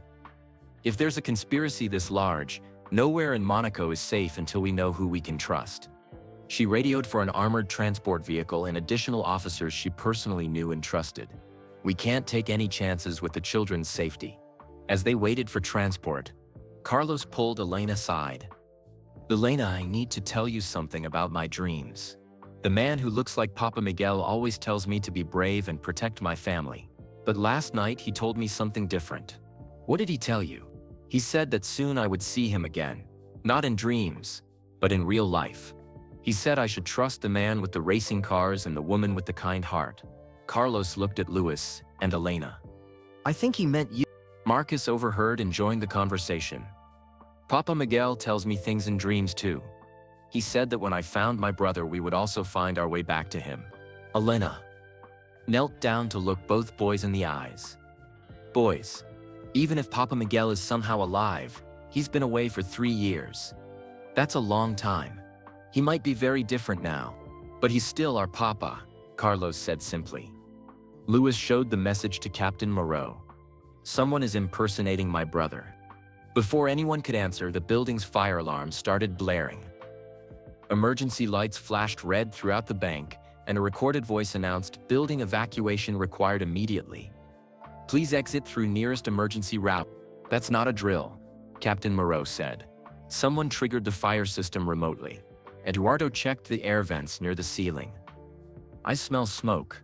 There really is a fire somewhere in this building." Lewis looked around the basement. They were trapped underground with one exit blocked by potential smoke and fire above them, and only the service tunnel as an alternative escape route. "Captain, we need to use that service tunnel now." "Agreed. Everyone stay close together." They moved toward the emergency exit that led to the service tunnel. Captain Moreau went first with her flashlight, followed by Elena with the boys, then Lewis and Eduardo. Pemberton was handcuffed to Lewis so he couldn't escape. The service tunnel was narrow and dark, with pipes running along the ceiling and walls. Their footsteps echoed in the confined space, and the air smelled damp and old. "This tunnel connects to the parking garage next door." Captain Moreau called back, "We should be safe there until backup arrives." But as they walked deeper into the tunnel, they heard voices ahead of them, adult voices speaking in low, urgent tones. Captain Moreau held up her hand for everyone to stop. She turned off her flashlight and motioned for silence. The voices were coming from the direction they needed to go, the parking garage exit. "The helicopter should be landing any minute," one voice said. "As soon as our contact arrives from London, we finish this Rodriguez problem permanently." "What about the children?" a second voice asked. "The children know too much. They've seen the evidence and they've talked to too many people. They can't be allowed to leave Monaco." Elena felt terror wash over her. These people were planning to hurt Carlos and Marcus. Lewis whispered to Captain Moreau, "How many are there?" She listened carefully. At least 3, maybe 4 people. All men, all armed, based on the sounds of equipment. Eduardo whispered, "Is there another way out of this tunnel?" Captain Moreau checked her building plans again. "There should be a maintenance access ladder about 50 meters back. It leads to the street level. But that means going back toward the fire," Elena pointed out. "The fire might be safer than the people waiting for us ahead," Louis said grimly. They quietly turned around and headed back the way they came. Carlos and Marcus held hands and stayed between Elena and Louis, walking as silently as they could manage. As they retraced their steps, they could hear the fire alarm getting louder and see smoke starting to filter into the tunnel through air vents. There, Captain Moreau pointed her flashlight at a metal ladder built into the tunnel wall. "That should take us up to a street access point." Louis looked up the ladder shaft. It disappeared into darkness above them. "I'll go first and make sure it's safe." "No," Elena said. "I'm lighter and I'm trained in emergency medical procedures. If something goes wrong, you'll need to take care of the boys." Before Louis could argue, Elena was already climbing the ladder. Her nursing training included emergency response, and she moved quickly and confidently up the metal rungs. After what felt like forever, her voice called down, "It opens to an alley behind the bank. I can see police cars and fire trucks on the main street. It looks safe." One by one, they climbed up the ladder. Carlos went next, then Marcus, then Eduardo, then Louis, helping Pemberton climb while keeping him handcuffed. Captain Moreau came last, and as she reached the top, they heard an explosion from somewhere behind them in the tunnel. "The fire reached something flammable," she said, breathing hard. "We got out just in time." They emerged in a narrow alley between 2 buildings. Elena was right. They could see fire trucks and police cars surrounding the bank building. Smoke was pouring from several windows and firefighters were working to control the blaze. "Captain Moreau," a voice called from the street. It was Officer Blanc, running toward them with relief on her face. "We've been looking everywhere for you. The bank manager said you were trapped inside. We're fine, but we have a situation. There are armed men in the parking garage next door, and someone is impersonating Nicholas Hamilton with a helicopter." Officer Blanc looked confused. "Ma'am, Nicholas Hamilton landed 20 minutes ago. He's in asking for you. He says he has urgent information about his deceased friend Miguel Rodriguez." Louis felt his world spinning. "Nicholas is here? Where is he?" "He's in the mobile command unit on Avenue de la Costa." "But Captain, there's something strange about him. He keeps asking about the children. But he also keeps asking about Miguel Rodriguez, as if Miguel might still be alive." Carlos tugged on Elena's hand. "See? I told you Papa Miguel was coming back." Marcus looked up at Louis with hopeful eyes. "Uncle Louis, can we see Uncle Nicholas? Maybe he knows where Papa Miguel is." Louis looked at Elena, then at Captain Moreau. Every instinct told him this was dangerous. But the boys had been right about so many things already. "Captain, can we at least talk to the person claiming to be my brother? With full security protection?" Captain Moreau considered this. "All right, but we do it carefully. Full security detail, and at the first sign of trouble, we evacuate the children immediately." They walked toward the mobile command unit, staying close together. Pemberton remained handcuffed to Louis, and Captain Moreau kept her weapon ready. As they approached the command unit, a familiar figure stepped out, a tall man with dark hair and kind gaze, who looked exactly like Louis remembered his brother Nicholas. "Louis," the man called out, walking toward them quickly. "Thank God you're safe. And you must be Elena and the boys." He knelt down to Carlos and Marcus's eye level. "Carlos, Marcus, I've been looking forward to meeting you both for 3 years." Carlos studied the man's face carefully. "You look like Uncle Louis, but your eyes are different." Marcus nodded. "Uncle Louis has worried eyes, sometimes. Your eyes look happy, like you have a good secret." The man smiled. "I do have a secret, Marcus. A very good secret that I've been waiting 3 years to share with you and Carlos." Elena felt her heart beginning to race. There was something about this man's voice, something familiar that reminded her of Nicholas. Louis said carefully, "Tell me something only my brother would know. What did we call our dog when we were children?" The man looked confused. "Louis, I think you're confused. We never had a dog. But I can tell you something only Miguel Rodriguez's friend would know." He turned to Elena. Your father's favorite song was Cuando Salí de Cuba by Luis Aguilé. He used to sing it when he worked on the oil rigs, especially when he missed you and Carlos. Elena gasped. Only Miguel would have known that detail. Carlos stared at the man with wide eyes. How do you know Papa Miguel's favorite song? The man smiled gently and spoke in perfect Spanish. Because I am Papa Miguel, mi hijo. I've been waiting 3 years to come home to you and Elena. Elena felt the world stop spinning. The man standing in front of them had Nicholas Hamilton's face, but Miguel Rodriguez's voice, Miguel's mannerisms, Miguel's knowledge of their family. That's impossible, she whispered. Miguel, or Nicholas, or whoever this man was, reached into his jacket and pulled out a solid object. It was a wooden chess piece, a carved knight that Elena recognized immediately. Carlos, do you remember this? You made it for me in woodshop class when you were 5 years old. I carried it with me every day on the oil rig. Carlos took the chess piece with trembling hands. Papa Miguel? Is it really you? It's really me, mi amor. I'm sorry I had to stay away for so long, but it was the only way to keep you and Elena safe. Marcus looked confused. But you look like Uncle Nicholas. How can you be Papa Miguel? Miguel knelt down between both boys. Marcus, I had to have surgery after the oil rig accident. The doctors had to rebuild my face completely. When I recovered, I looked different, so I took Nicholas's identity to hide from the bad people who wanted to hurt me. Louis stared at this man who looked like his brother but claimed to be Miguel Rodriguez. If you're Miguel, what happened to my real brother Nicholas? Miguel's expression became sad. Louis, Nicholas was on the oil rig with me when it exploded. He didn't survive the accident. I'm sorry, I've been living as Nicholas Hamilton for 3 years, to protect his son Marcus and to gather evidence against the people who killed him.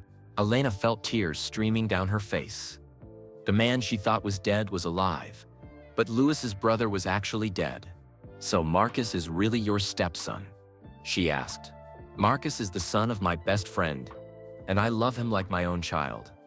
Just like I love Carlos. They are both my boys now. Carlos and Marcus looked at each other, then at Miguel. Despite the confusion about identities, they both seemed to understand that this man loved them and had sacrificed everything to protect them. Papa Miguel, Carlos said quietly. We found your letters. We know someone tried to kill you for finding out about the bad oil company. And we found each other, Marcus added. We're really brothers now. Miguel hugged both boys tightly. You are the bravest, smartest boys in the world.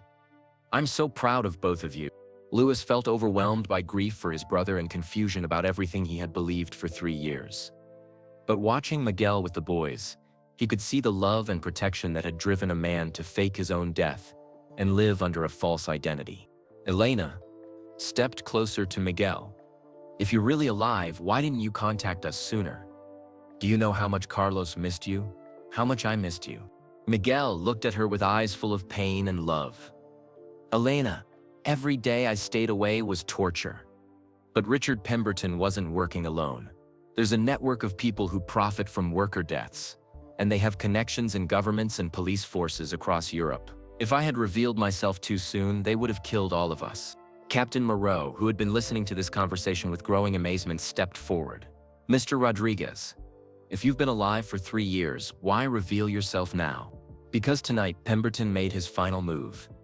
He tried to kill my children and the people protecting them. The network is exposed now, and it's time to end this once and for all. Miguel stood up and looked at the group seriously.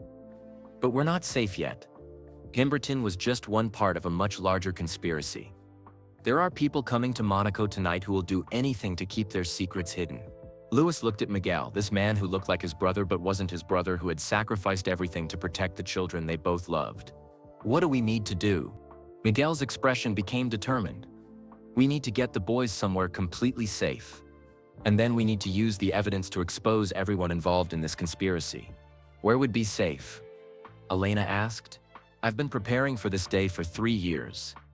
I have a place where the children will be protected while we finish this fight. Carlos looked up at Miguel with trust in his eyes. Papa Miguel, we want to help. This is our fight too. No, mi hijo. Your job is to stay safe and let the adults handle the dangerous part. Marcus shook his head. Papa Miguel, we're the ones who found the evidence. We're the ones who figured out that Carlos and I are brothers. We're not gonna hide while bad people try to hurt our family." Elena looked at these two brave 8-year-old boys who had already survived so much. They had traveled across international borders to find each other, escaped from a collapsing building, and faced down a murderer. They were right. This was their fight too. "Miguel," she said, "maybe the boys are safer with us than hidden away somewhere. At least with us, we know they're protected." Miguel considered this, looking at Carlos and Marcus with pride and worry. "All right," he said finally. "But we do this my way. No unnecessary risks. No heroics. We stay together and we trust no one outside this group until we know who we can safely trust." Captain Moreau interrupted their planning.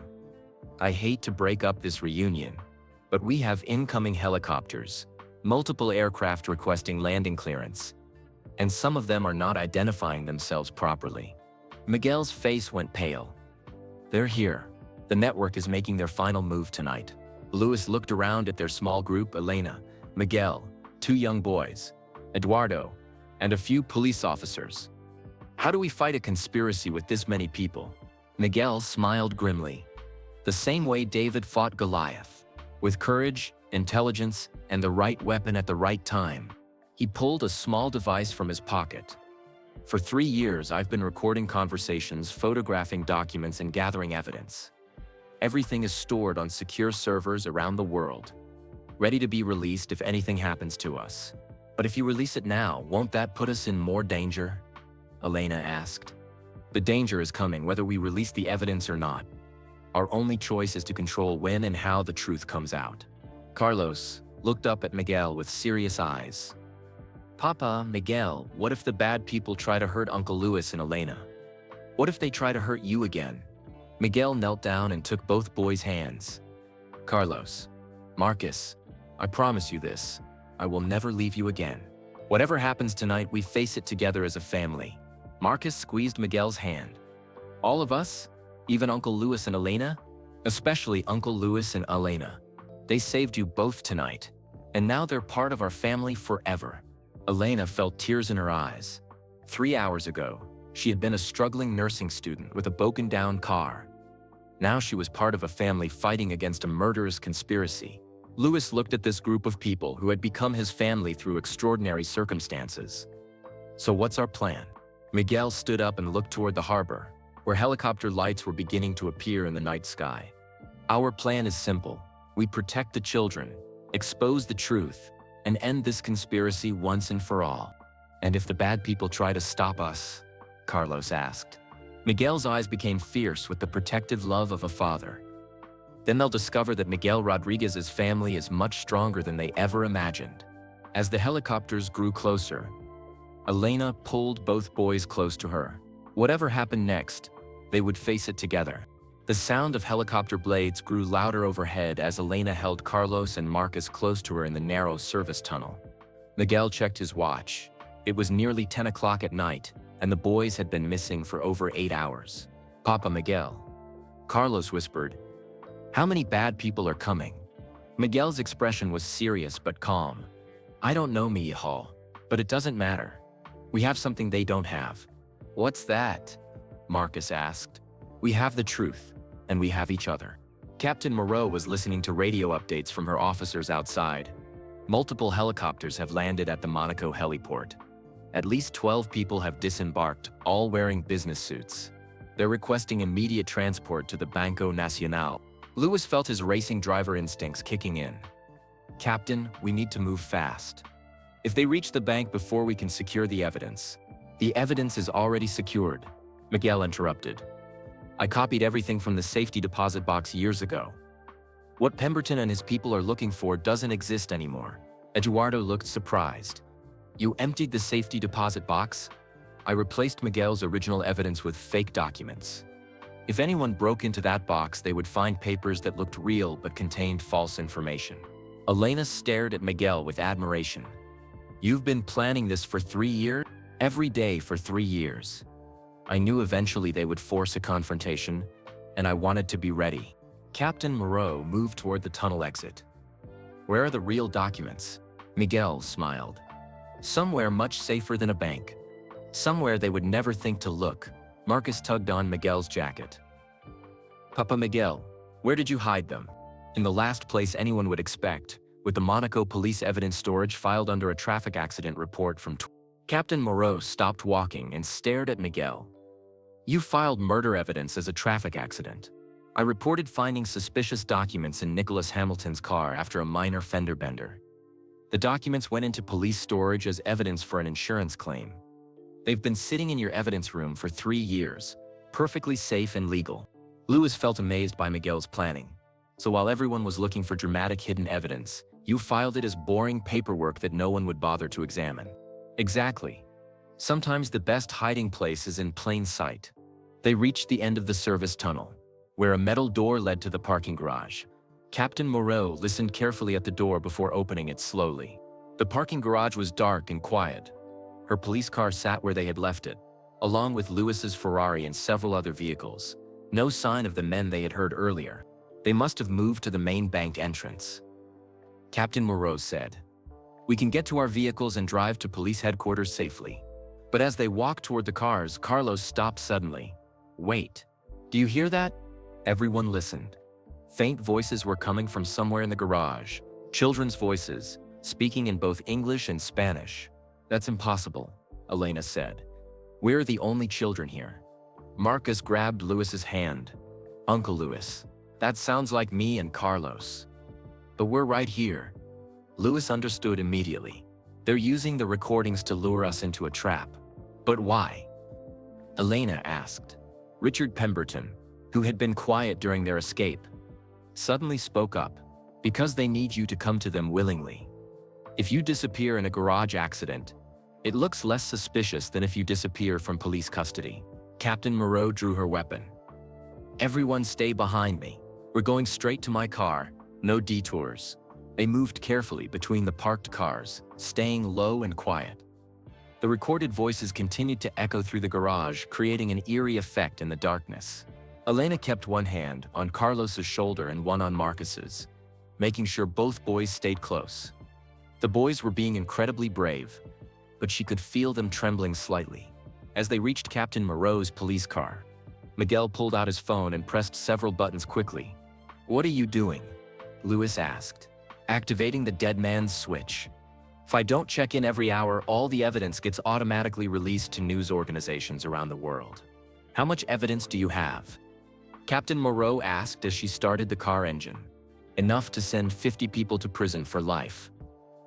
Oil company executives, insurance investigators, government inspectors, even some police officials in other countries." Elena buckled Carlos and Marcus into their seatbelts. "No wonder they want to stop us so badly." "Roadblock," she announced grimly.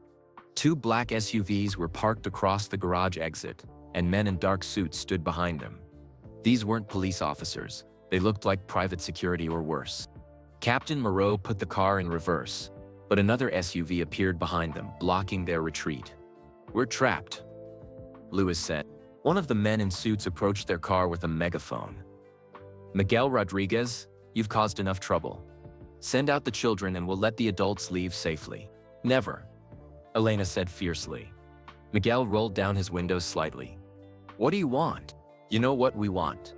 The evidence, the recordings, the photographs, everything you've collected over 3 years.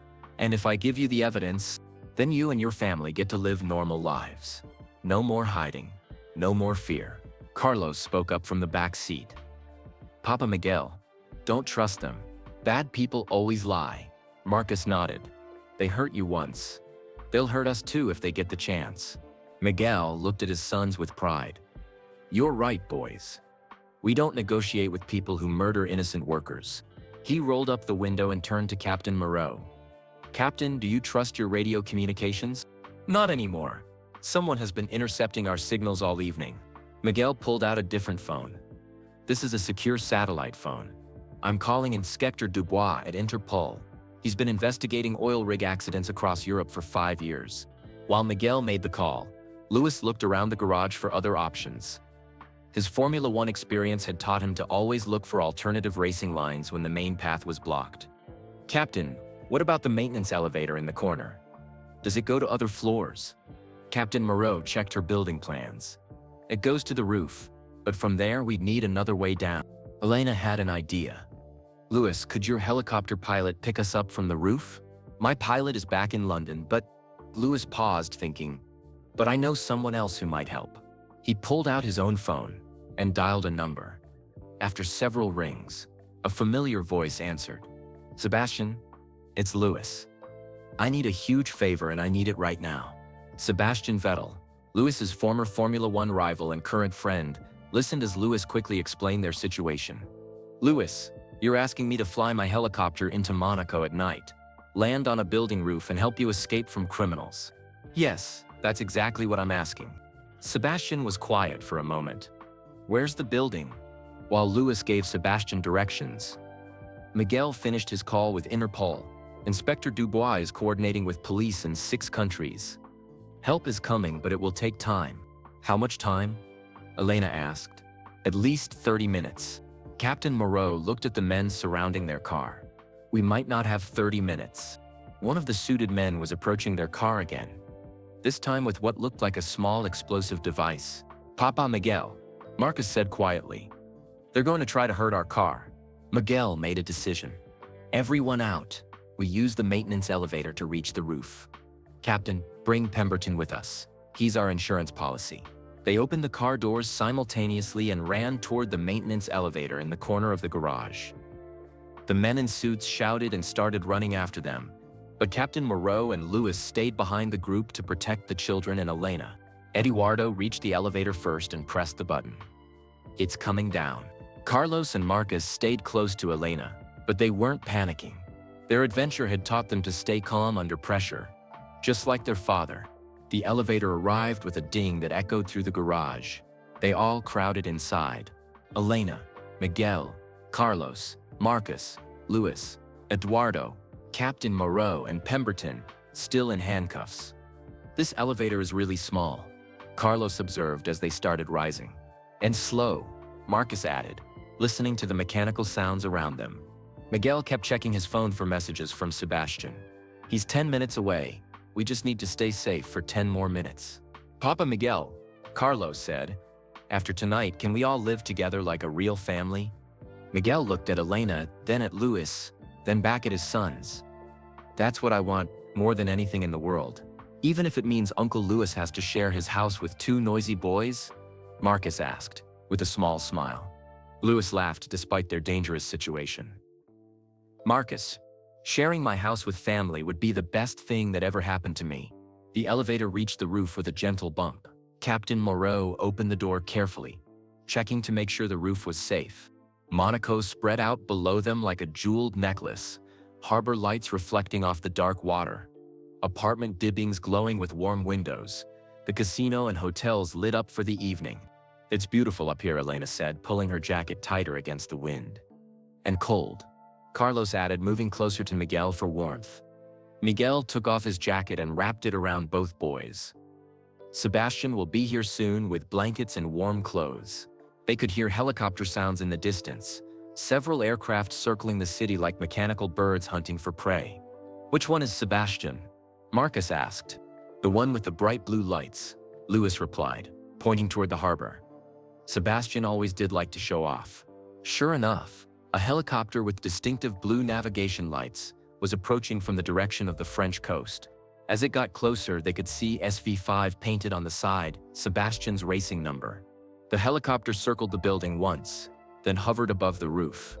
A rope ladder dropped down, swinging in the wind. Boys first, Miguel said, but Carlos shook his head. We go together, or we don't go at all. That's what families do. Captain Moreau looked at the approaching aircraft. We need to move fast. I count 4 other helicopters heading this way, and they're not friendly. Louis grabbed the rope ladder and tested its strength. I'll go up first and help pull everyone else up. No, Elena said. I'm lightest and I have medical training. If someone gets hurt during the climb, I need to be in the helicopter to help them. Before anyone could argue, Elena was already climbing the rope ladder with impressive speed and skill. Her nursing training included emergency response techniques, and she moved confidently despite the wind and height. Miguel watched with pride and worry as Elena disappeared into Sebastian's helicopter. Your sister is very brave, he told Carlos. She's the bravest person I know, Carlos replied. She takes care of everyone. Carlos went up the ladder next, followed by Marcus. Both boys climbed carefully but quickly, helping each other when the wind made the ladder swing. Eduardo followed, then Captain Moreau with Pemberton handcuffed to her. Louis was about to climb when Miguel stopped him. Louis, there's something I need to tell you about your brother Nicholas. Something I should have told you 3 years ago. Miguel, we don't have time. We have time for this. Nicholas didn't just die in the oil rig accident. He died protecting me. When the explosion happened, he pushed me toward the safety equipment and stayed behind to activate the emergency systems. He saved my life and the lives of 6 other workers. Louis felt tears in his eyes. Even learning the truth about Nicholas's death, he felt proud of his brother's heroic actions. Nicholas was the best man I ever knew. Miguel continued. He asked me to take care of Marcus if anything happened to him. That's why I took his identity, not just to hide from the conspiracy, but to honor his last request. Louis gripped Miguel's shoulder. Then let's make sure his sacrifice wasn't wasted. Let's get these boys to safety and finish what Nicholas and you started. They climbed the rope ladder together as Sebastian's helicopter hovered steadily above them. When they reached the aircraft, Elena and the boys were already secured in safety harnesses. Sebastian Vettel grinned at Louis through his pilot's headset. Louis, your life is never boring, is it? Not lately, Louis replied, strapping himself in. Sebastian, we need to get to police headquarters as fast as possible. Already programmed into the flight computer. But Louis, we have company. Through the helicopter windows, they could see the other aircraft converging on their position. 4 black helicopters with no identification markings, flying in formation like a military unit. Can you outrun them? Captain Moreau asked Sebastian. Sebastian's eyes lit up with the same competitive spirit he had shown in Formula 1. Captain, you're talking to a 4-time world champion pilot. Hold on to something. The helicopter tilted forward and accelerated toward Monaco's city center. Below them, the black helicopters gave chase, but Sebastian's aircraft was faster and more maneuverable. Elena kept her arms around Carlos and Marcus as the helicopter banked sharply around buildings and between the harbor cranes. Boys, are you scared? This is like the best roller coaster ever, Carlos shouted over the engine noise. Marcus was grinning despite everything they had been through. Uncle Sebastian flies even better than Uncle Louis drives. Miguel looked at Elena with love and gratitude. Elena, I need to ask you something important. After tonight, after this is all over, would you consider letting me be part of your and Carlos's life again? Elena's heart was full of emotions. Joy that Miguel was alive, anger that he had let her believe he was dead, love for this man who had sacrificed everything to protect their family. Miguel, you never stopped being part of our lives. Carlos talks about you every day. I think about you every day. Yes, I want us to be a family again. All of us, Carlos added firmly. Uncle Louis and Uncle Eduardo too, and Uncle Sebastian for helping us escape. Sebastian laughed through the headset. I'd be honored to be part of this family. But first, let's land safely. They were approaching the police headquarters building, which had a landing pad on the roof for emergency situations. But as Sebastian prepared to land, Captain Moreau received an urgent radio message. Captain, this is Officer Blanc. Do not land at headquarters. We've discovered that several officers are working with the conspiracy. The building is not secure. Miguel immediately got on his satellite phone. Inspector Dubois, we need a safe location for landing. Monaco Police Headquarters is compromised. Miguel, bring your family to the Palais de Justice. French authorities have secured the building and we have international support ready. Sebastian changed course toward the courthouse. But the black helicopters were still following them. One of them was getting closer, and through its windows they could see men with weapons. They're going to try to force us down, Sebastian said grimly. Louis looked at the approaching aircraft. Sebastian, can you do something unexpected? Something they won't expect from a helicopter pilot? Sebastian grinned. Louis, Formula 1 drivers aren't the only ones who know how to take risks. Suddenly, Sebastian dropped the helicopter into a steep dive between 2 tall apartment buildings. The black helicopters couldn't follow without risking collision with the buildings. Carlos and Marcus cheered as they dove toward the street level, then climbed rapidly again over the rooftops. That was amazing, Marcus shouted. Do it again, Carlos added. Elena felt sick from the sudden movement, but she was proud of how brave the boys were being. Miguel was monitoring multiple phones, staying in contact with Inspector Dubois and coordinating with international police forces. Elena, in 5 minutes this whole conspiracy is going to be exposed on television news around the world. What do you mean? I gave copies of all the evidence to journalists in 12 countries. When I press this button, everything gets released simultaneously. Names, photographs, documents, recorded confessions, everything. Luis looked at the button on Miguel's phone. That will destroy a lot of powerful people who murdered my friends and tried to murder my family. Eduardo leaned forward. Miguel, what about the other families? The families of the 12 men who died? They'll finally get justice. And they'll get the insurance money that was stolen from them. The Palais de Justice came into view. A grand white building with columns and flags flying in front. French police cars surrounded the building, and they could see officers securing the area. Sebastian began his landing approach. This is it, everyone. Nice and easy. But just as they were about to touch down, one of the black helicopters appeared directly above them, trying to force them away from the landing pad. Sebastian, can you land anyway? Luis asked. Not safely with that aircraft right above us. Miguel looked at his sons, then at Elena, then at Luis. I have an idea, but it's risky. What kind of idea? Elena asked. Miguel held up his phone with the evidence release button. I'm going to give myself up to the people in that helicopter. In exchange, they let you land safely with the children. Absolutely not, Elena said immediately. Papa Miguel, we just found you again. Carlos protested. We're not losing you now, Marcus added. Luis shook his head. Miguel, there has to be another way. There is no other way. Those people will keep chasing us until they get what they want.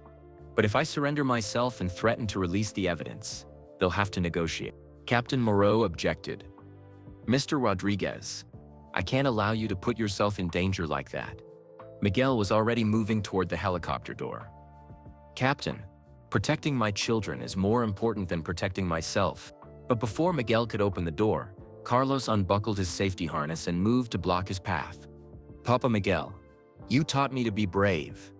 Now I'm going to teach you something. What's that, mijo? Carlos looked up at his father with 8-year-old wisdom.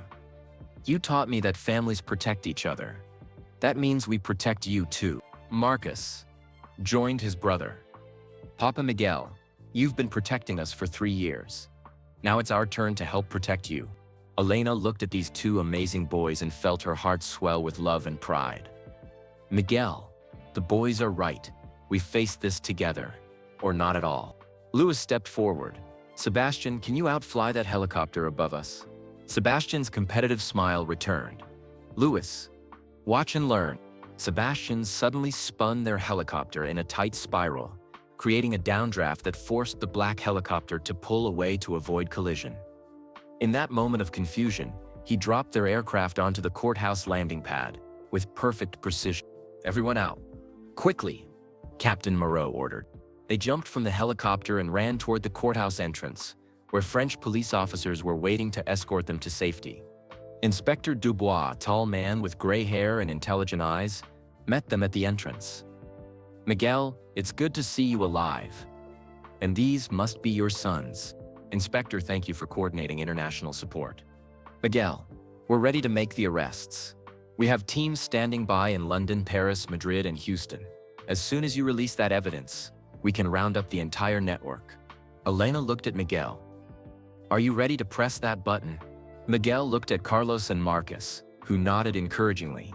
He looked at Elena, who squeezed his hand supportively. He looked at Luis, who gave him a determined nod. I've been ready for 3 years. Miguel pressed the button on his phone. Around the world, newsrooms began receiving files containing 3 years' worth of evidence about corporate murder, insurance fraud, and government corruption.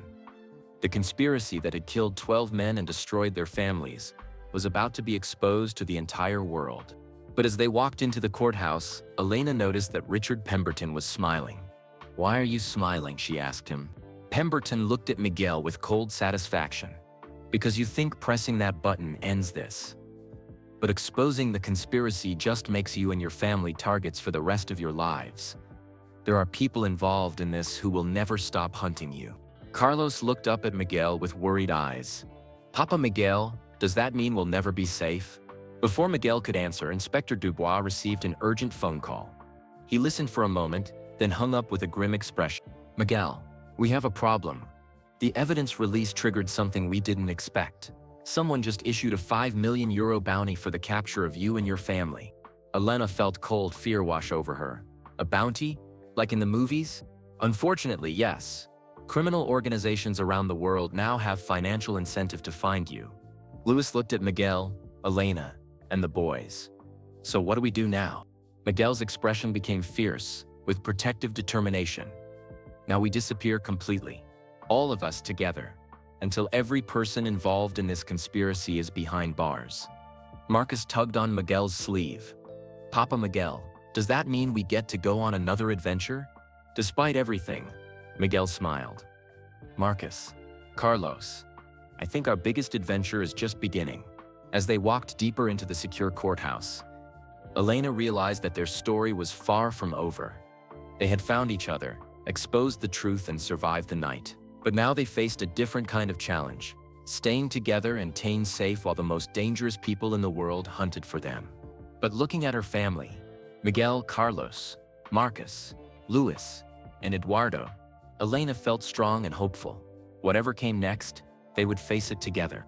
Inside the secure courthouse, Inspector Dubois led Elena, Miguel, and the boys to a private conference room with thick windows and heavy doors. Luis and Eduardo followed closely, while Captain Moreau kept Richard Pemberton under guard in a separate room. We have about 30 minutes before the news stories break worldwide, Inspector Dubois explained.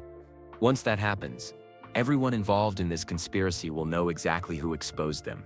Carlos sat close to Miguel at the conference table. Papa Miguel, will the bad people go to jail forever? That's what we're hoping for, mijo. But first, we need to make sure all of you stay safe. Marcus looked around the room with its official documents and serious atmosphere. This feels like a real detective story. Except we're the detectives. Elena smiled at Marcus despite her worries. You boys have been the best detectives in the world. You found each other across 2 countries and helped solve a 3-year-old mystery. Inspector Dubois opened a laptop computer and showed them a world map with red dots marking different cities.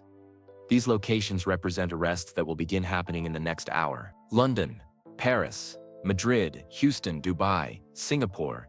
Police in 6 countries are coordinating the largest corporate crime investigation in history. Louis studied the map. How many people are involved in this conspiracy? At least 60 individuals in positions of power. Oil company executives, insurance investigators, government safety inspectors, and even some police officials who were paid to ignore suspicious accidents. Miguel looked at the map with grim satisfaction. 60 people who thought they could murder workers for profit. Eduardo pointed to one of the red dots. What about the families of the men who died? Do they know the truth now? We've been contacting them throughout the evening. By tomorrow morning, 12 families will finally understand that their loved ones were murdered, not killed by careless accidents. Elena felt tears in her eyes thinking about those families. They've been blaming themselves and their husbands for 3 years, haven't they? Many of them. Yes. The conspiracy was designed to make the workers look responsible for their own deaths. Carlos looked up from the map. Inspector Dubois, will those families get their money back? The money the bad people stole? Inspector Dubois smiled at Carlos. That's a very good question. Yes, the insurance companies will have to pay the families what they were owed, plus additional compensation for the years of suffering. Marcus raised his hand like he was in school. What about us? Do we get money too? Miguel put his arm around Marcus. Marcus, we don't need money. We have something much more valuable. We have each other. But Uncle Louis probably spent a lot of money on helicopter rides and helping us, Marcus said seriously. We should pay him back. Louis laughed. Marcus, helping you and Carlos has been the best thing I've done in years. I don't want to be paid back. Inspector Dubois' phone rang with an urgent tone. He answered quickly and listened for several minutes, his expression becoming more serious. What is it? Elena asked when he hung up. Good news and bad news. The good news is that arrests are already beginning. Richard Pemberton's boss, the CEO of Meridian Oil Company, was just arrested in Houston. 2 insurance executives were arrested in London. And the bad news? Miguel asked. The bad news is that someone leaked information about the arrest before they happened. Several key suspects have disappeared, including some very dangerous people. Lewis felt cold dread. How dangerous? The kind of people who place bounties on families. The kind of people who don't care about international law or police protection. Elena pulled Carlos and Marcus closer to her. So we're still in danger. I'm afraid so. Until we catch the remaining suspects, your family will need to stay hidden. Carlos looked up at Elena with brave eyes. How long do we have to hide? I don't know, sweetheart. Maybe weeks, maybe months. Marcus took Carlos's hand. That's okay. As long as we're together, it's just another adventure. Miguel felt proud of how mature and brave his sons were being. Boys, hiding won't be like a fun vacation. We'll have to live very quietly, and you won't be able to go to school or see your friends. Will we be able to play chess? Carlos asked. Yes, you can still play chess. Will we be able to build things? Marcus asked. Yes, you can still build things. Then we'll be fine. Both boys said at the same time. Elena looked at Lewis. Lewis, you don't have to hide with us. You have your racing career, your responsibilities. Lewis shook his head firmly. Elena, I already told you, you're my family now. I'm not leaving you to face this alone, but your Formula One contracts, your sponsorships, can all be handled by video conference or postponed. These boys need stability, and they need adults who love them more than they love fame or money. Eduardo stood up from his chair. I'm staying too. Miguel is my brother, and family protects family. Inspector Dubois looked at the group with respect. You're all very brave, but hiding as a family of 6 will be difficult. It's easier to hide 1 or 2 people than a large group. Miguel considered this. Inspector, what if we didn't hide as a group? What if we appeared to separate but actually stayed connected secretly? What do you mean? I mean, Lewis could return to his public life, but secretly fund safe houses and security for the rest of us. Elena could appear to relocate for nursing school, but actually live in a protected location. The boys could appear to be staying with different relatives. Elena shook her head. Miguel, we just found each other again. I'm not pretending to separate from Carlos or from you. Carlos looked worried. Papa Miguel, does separating mean we can't live together? No, mi hijo. I'm talking about pretending to separate so the bad people think we're apart while we actually live together secretly. Marcus brightened. Like a spy game. We pretend to be in different places, but we're really all together. Exactly like a spy game. Inspector Dubois nodded approvingly. That could work. We create false records showing that you've all gone to different countries. Meanwhile, you live together in a secure location under new identities. Lewis pulled out his phone. I can arrange for a private island in the Caribbean. Somewhere completely off the grid, with its own security team. Elena looked surprised. You own a private island? I own several. Racing drivers make good money. And I've always invested in privacy and security. Carlos and Marcus looked at each other with excitement. A private island? Like pirates? Carlos asked. Better than pirates, Lewis said with a smile. Like a secret family headquarters. Miguel looked around the table at Elena, Lewis, Eduardo, and the boys. Are we all agreed? We disappear together until this is completely finished? Everyone nodded. Inspector Dubois began making arrangements. I'll coordinate with Caribbean authorities to establish your new identities. Lewis, as a British citizen, you can legally purchase property and establish residency there. What about school for the boys? Elena asked. I'll homeschool them, Lewis offered. I have tutors who work with me remotely for my own continuing education. They can work with Carlos and Marcus too. Miguel looked grateful. Lewis, you're changing your entire life for us. Miguel, my life needed changing. Racing cars is fun, but raising children and protecting family is important. Carlos tugged on Lewis's sleeve. Uncle Lewis, does this mean you won't race cars anymore? I'll still race cars, Carlos, but I'll make sure I'm home for dinner every night, and I'll never miss your chess tournaments or Marcus's building competitions. Marcus grinned. And you'll teach us to drive when we're older? On the private island, where it's safe. Elena felt overwhelmed by how much their lives were changing. This morning she had been a struggling nursing student. Tonight she was part of a family moving to a private island to hide from international criminals. "Inspector, how long before it's safe for us to live normal lives again?" she asked. "Honestly, it could be years. This conspiracy reaches into governments and corporations around the world. Even with arrests, there will always be people who want revenge." Miguel took Elena's hand. "Elena, are you sure you want this life? You could finish nursing school, have a normal career, meet someone without dangerous enemies." Elena looked at Miguel with determination. "Miguel, 3 years ago I thought I lost the love of my life. Tonight I found out you're alive. I'm not losing you again for anything. Even if it means giving up your dreams of being a nurse." Elena smiled. "Who says I have to give up being a nurse? Islands have medical clinics. And with Lewis's resources, we could even build a hospital to help local families." Lewis's eyes lit up. "Elena, that's a brilliant idea. We could establish a medical foundation, provide healthcare to Caribbean communities, and I could design the engineering systems for the hospital." Marcus added eagerly. "And I could manage the clinic's scheduling and supplies," Carlos said. Eduardo laughed. "And I could handle safety inspections to make sure everything is built properly." Miguel looked around at his family, making plans for their new life together. "It sounds like we're not just hiding from danger. We're building something good." Inspector Dubois' phone rang again. This time when he answered, his expression became hopeful. "More good news," he announced. "The arrests are going better than expected. We've caught 8 more suspects, including the person who issued the bounty on your family." Lenina felt a wave of relief. "Does that mean we're safe?"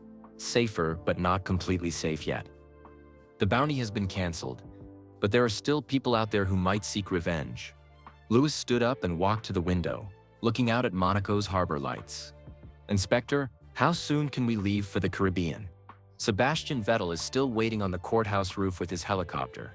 He could fly you to Nice Airport, where Lewis's private jet is waiting." Miguel looked at Elena and the boys. "Are you ready for this? Once we leave Monaco, we won't be able to come back for a long time." Carlos stood up on his chair to look serious and grown up. "Papa Miguel, Monaco is just a place. Family is what makes a home." Marcus nodded. "And anywhere we're all together will be home." Elena felt tears of happiness in her eyes.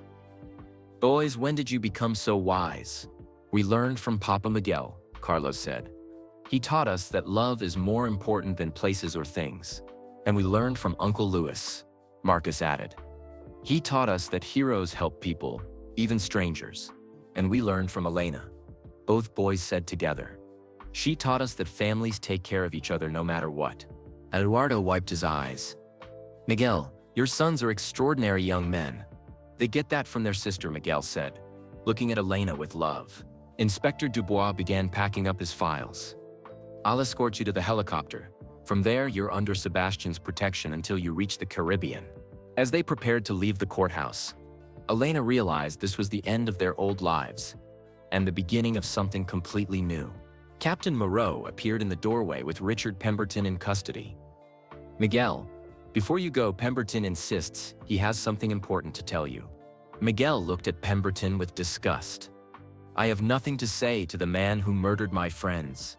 Pemberton stared at Miguel with hatred. "Rodriguez, you think you've won because you exposed the conspiracy. But you have no idea how deep this goes." "What do you mean?" "I mean, there are people involved who weren't on your little evidence list. People you trust. People you think are helping you." Elena felt chills. "What are you talking about?" Pemberton smiled coldly. "Ask Inspector Dubois why he was so eager to help you tonight. Ask him why he knew exactly where to find you and exactly when the evidence would be released." Everyone looked at Inspector Dubois, who appeared shocked and confused. "What are you implying?" Inspector Dubois demanded. "I'm implying that someone told me Miguel Rodriguez would surface tonight. Someone told me exactly when and where to expect him." Miguel felt ice-cold fear. "Are you saying someone in law enforcement is working with you?" "I'm saying your rescue tonight was almost too convenient. Almost like someone wanted you all in one place." Lewis stepped protectively in front of Elena and the boys. "Pemberton, you're just trying to scare us." "Am I?" Then explain why my associates knew exactly which courthouse you would come to. Explain why they knew exactly when Sebastian Vettel's helicopter would arrive. Captain Moreau drew her weapon. Inspector Dubois, I need you to step away from the family. Captain, you can't possibly believe this criminal's accusations.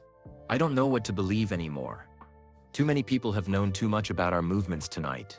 Elena pulled Carlos and Marcus behind her. Miguel, what do we do? Miguel looked around the room, trying to figure out who they could trust. His phone buzzed with a text message from Sebastian. Louis, get everyone to the roof immediately. We have multiple aircraft approaching the courthouse. This is not a drill. We leave. Right now, Miguel said. We sort out who to trust later. They ran toward the courthouse roof, with Captain Moreau keeping her weapon ready and Inspector Dubois protesting his innocence. But as they reached the roof access door, they could hear helicopter blades overhead. Not just Sebastian's aircraft, but several others circling the building. Papa Miguel, Carlos whispered, are those the bad people again? Miguel looked up at the multiple aircraft surrounding Sebastian's helicopter. I don't know, mijo, but we're about to find out. As they stepped onto the roof, surrounded by the sound of helicopter engines and flashing lights, Elena realized their fight for safety was far from over. On the courthouse roof, surrounded by the thunderous noise of multiple helicopters, Elena pulled Carlos and Marcus closer as searchlights swept across the building. Sebastian's blue helicopter hovered directly above them, but 3 other aircraft circled like predators waiting to strike. Papa Miguel, Carlos shouted over the engine noise. Which helicopters are the good ones? Miguel squinted through the bright lights, trying to identify the aircraft. I don't know, mijo. But Sebastian's helicopter is the only one I trust right now. Louis was talking rapidly into his phone, coordinating with Sebastian. He says the other helicopters aren't showing proper identification. They're not police or military.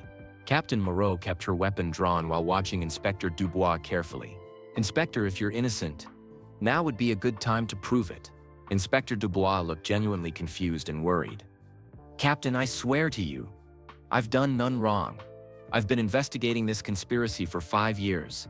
Then explain how Pemberton knew we would be here. Elena demanded. I don't know. Unless, Inspector Dubois paused, his face going pale. Unless someone in my own office has been feeding information to the conspiracy. Eduardo stepped closer to Miguel. Brother, we need to make a decision. Do we trust Inspector Dubois or not? Miguel looked at the man who had claimed to be helping them. Inspector, if someone in your office is working with the conspiracy, who would it be? My assistant, Detective Claire Moreau, has had access to all our communications tonight. Captain Moreau froze. Detective Claire Moreau is my sister. Everyone stared at Captain Moreau in shock. Your sister works for Interpol? Louis asked. She's been working on international cases for 2 years. Captain Moreau's voice trailed off as she realized the implications. She's been asking me questions about my cases. Personal questions about witnesses and evidence. Elena felt sick to her stomach. You mean the person who's been helping the conspiracy is a police officer? It's possible, Inspector Dubois said grimly. Detective Moreau has been my most trusted assistant. She's handled evidence, coordinated with other countries, even helped plan tonight's arrests. Miguel's phone buzzed with another urgent message from Sebastian. Louis, those other helicopters are moving in. I can't hold this position much longer. Get everyone up here now. The rope ladder dropped down from Sebastian's helicopter, swaying in the wind created by the other aircraft.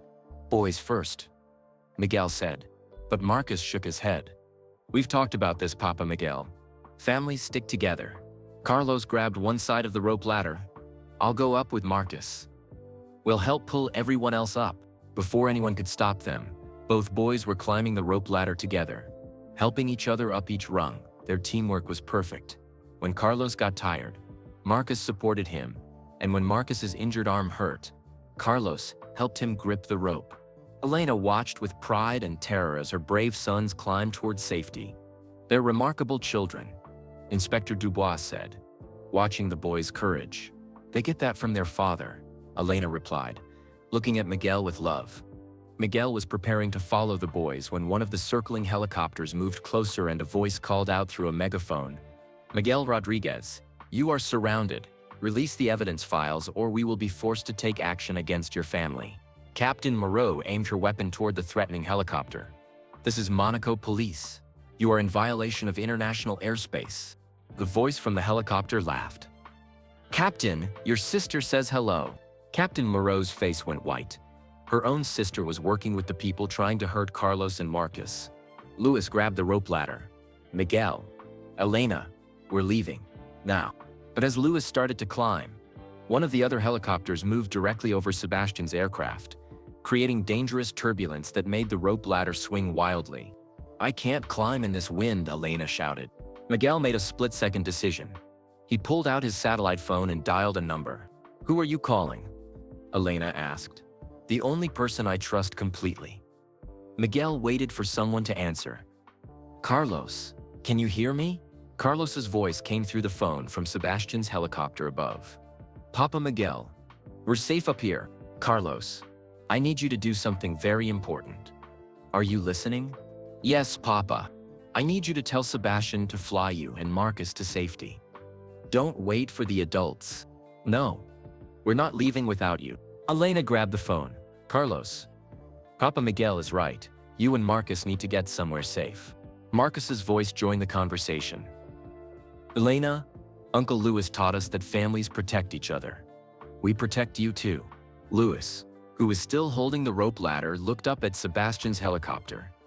Through the aircraft's windows, he could see Carlos and Marcus wearing headsets, talking to Sebastian and coordinating something. "Miguel," Louis called out, "I think the boys have a plan." Suddenly, Sebastian's helicopter began moving in a complex pattern, rising, dropping, spinning, and creating winds that forced the other aircraft to back away to avoid collision. "What is Sebastian doing?"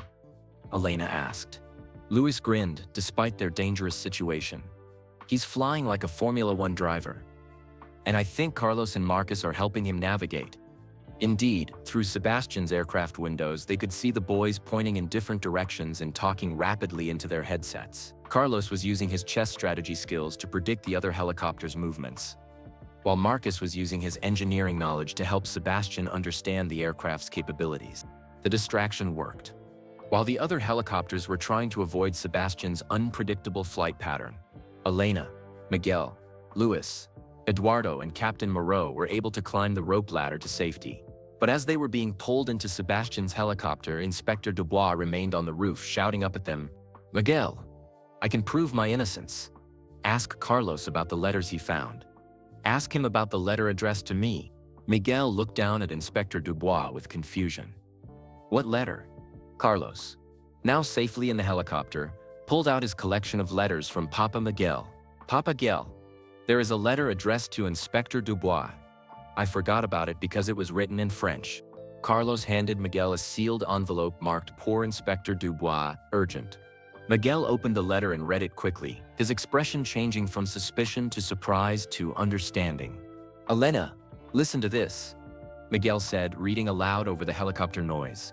"Inspector Dubois, if you are reading this, then I am dead and my family needs your help. You are the only law enforcement officer I trust completely. 3 years ago, you helped me investigate the death of my friend Thomas Brennan in the North Sea oil rig accident. You believed me when I said it wasn't really an accident. Your sister Claire has been feeding information to the oil company. But I don't think you know about her involvement. Please protect my children and expose the truth." Everyone in the helicopter stared at the letter. Captain Moreau looked sick. "My sister has been working for the conspiracy for years." Elena felt confused. "So Inspector Dubois is innocent, but his assistant, who is Captain Moreau's sister, is the traitor?" Louis nodded grimly. "Which means we left an innocent man on the roof, surrounded by criminals who think he's working with us." Sebastian's voice came through the helicopter's communications system. "Everyone, we have a problem. Those other helicopters are not trying to follow us anymore. They're all converging on the courthouse roof." Miguel looked down and saw the 3 hostile helicopters landing on the courthouse roof, surrounding Inspector Dubois. "They're going to hurt him because they think he helped us," Elena said. Carlos looked up at the adults with determined 8-year-old eyes. "We have to save Inspector Dubois. He's a good person who is trying to help Papa Miguel." Marcus nodded. "Uncle Louis, you always say heroes help people who can't help themselves. Louis looked at Sebastian's flight controls, then at Miguel. Sebastian, can you get us back to that roof safely? Louis, that's very dangerous. Those people have weapons. Sebastian, that man is innocent and he's in danger because he tried to help our family. Miguel put his hand on Louis's shoulder. Louis, I agree we should help Inspector Dubois. But not with the boys in the helicopter. Then where do we take Carlos and Marcus? Elena asked. Carlos spoke up. Uncle Sebastian, can you land us somewhere safe and then come back to help Inspector Dubois? Sebastian considered this. There's a police station about 5 kilometers from here. I could drop off Elena and the boys, then return with Louis and Miguel for a rescue mission. Elena shook her head. I'm not staying behind while you 3 risk your lives. Elena, someone needs to stay with Carlos and Marcus, Miguel pointed out. Uncle Eduardo can stay with us, Marcus suggested. He's good at protecting people and he knows about safety. Eduardo nodded. Miguel, the boy is right. I'll stay with Elena and the children while you, Louis, and Sebastian rescue Inspector Dubois. Captain Moreau looked at her weapon, then at the hostile helicopters below. I'm going with you for the rescue. My sister may be working for the conspiracy, but I still believe in justice. Sebastian changed course toward the police station. All right, here's the plan. We drop off Elena, Eduardo, and the boys at a secure location. Then Louis, Miguel, Captain Moreau and I go back for Inspector Dubois. As they flew toward the police station, Carlos pulled out more of Miguel's letters. Papa Miguel, there are other letters you should read. Letters about Detective Claire Moreau and about other police officers who have been helping the bad oil company. Miguel took the letters and read them quickly, his expression becoming more serious with each page. Elena, these letters contain the names of corrupt officials in 6 countries. Miguel was building a case against the entire network, not just the oil company executives. Elena looked at the letters. How did Papa Miguel gather all this information? He spent 3 years working undercover, using Nicholas's identity to get close to the conspiracy members. He documented everything: meetings, phone calls, money transfers, even personal relationships. Louis read over Miguel's shoulder. According to these letters, Detective Claire Moreau has been receiving payments from Meridian Oil Company for 5 years. She's been feeding them information about police investigations in multiple countries. Captain Moreau looked devastated.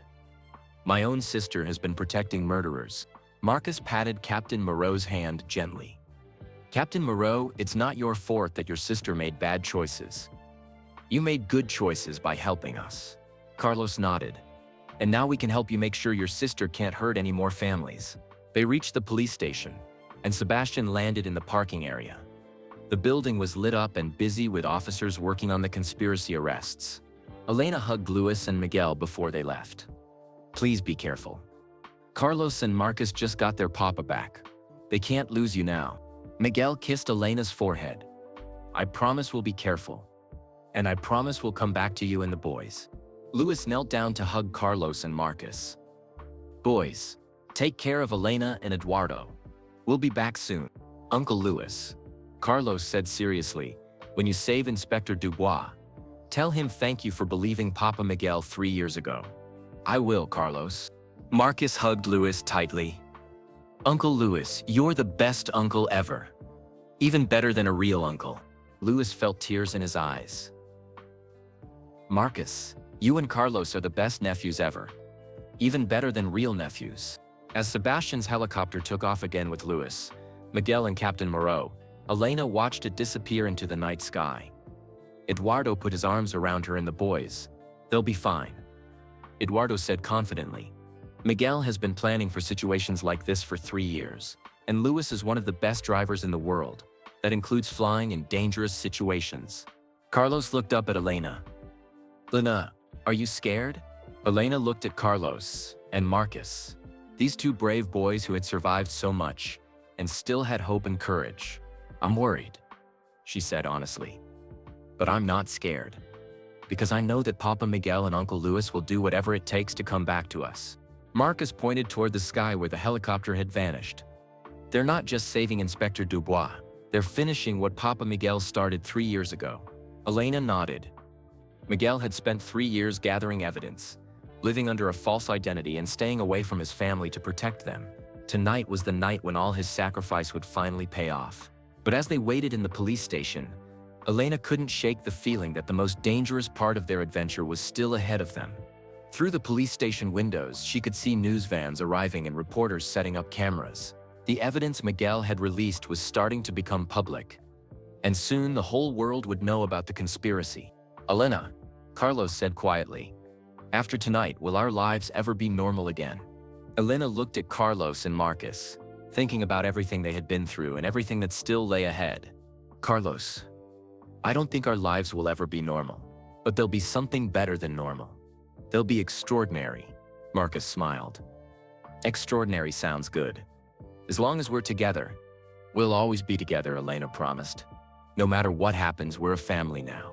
Outside, they could hear more helicopters in the distance, and Elena wondered if Luis, Miguel, and Sebastian had reached Inspector Dubois in time.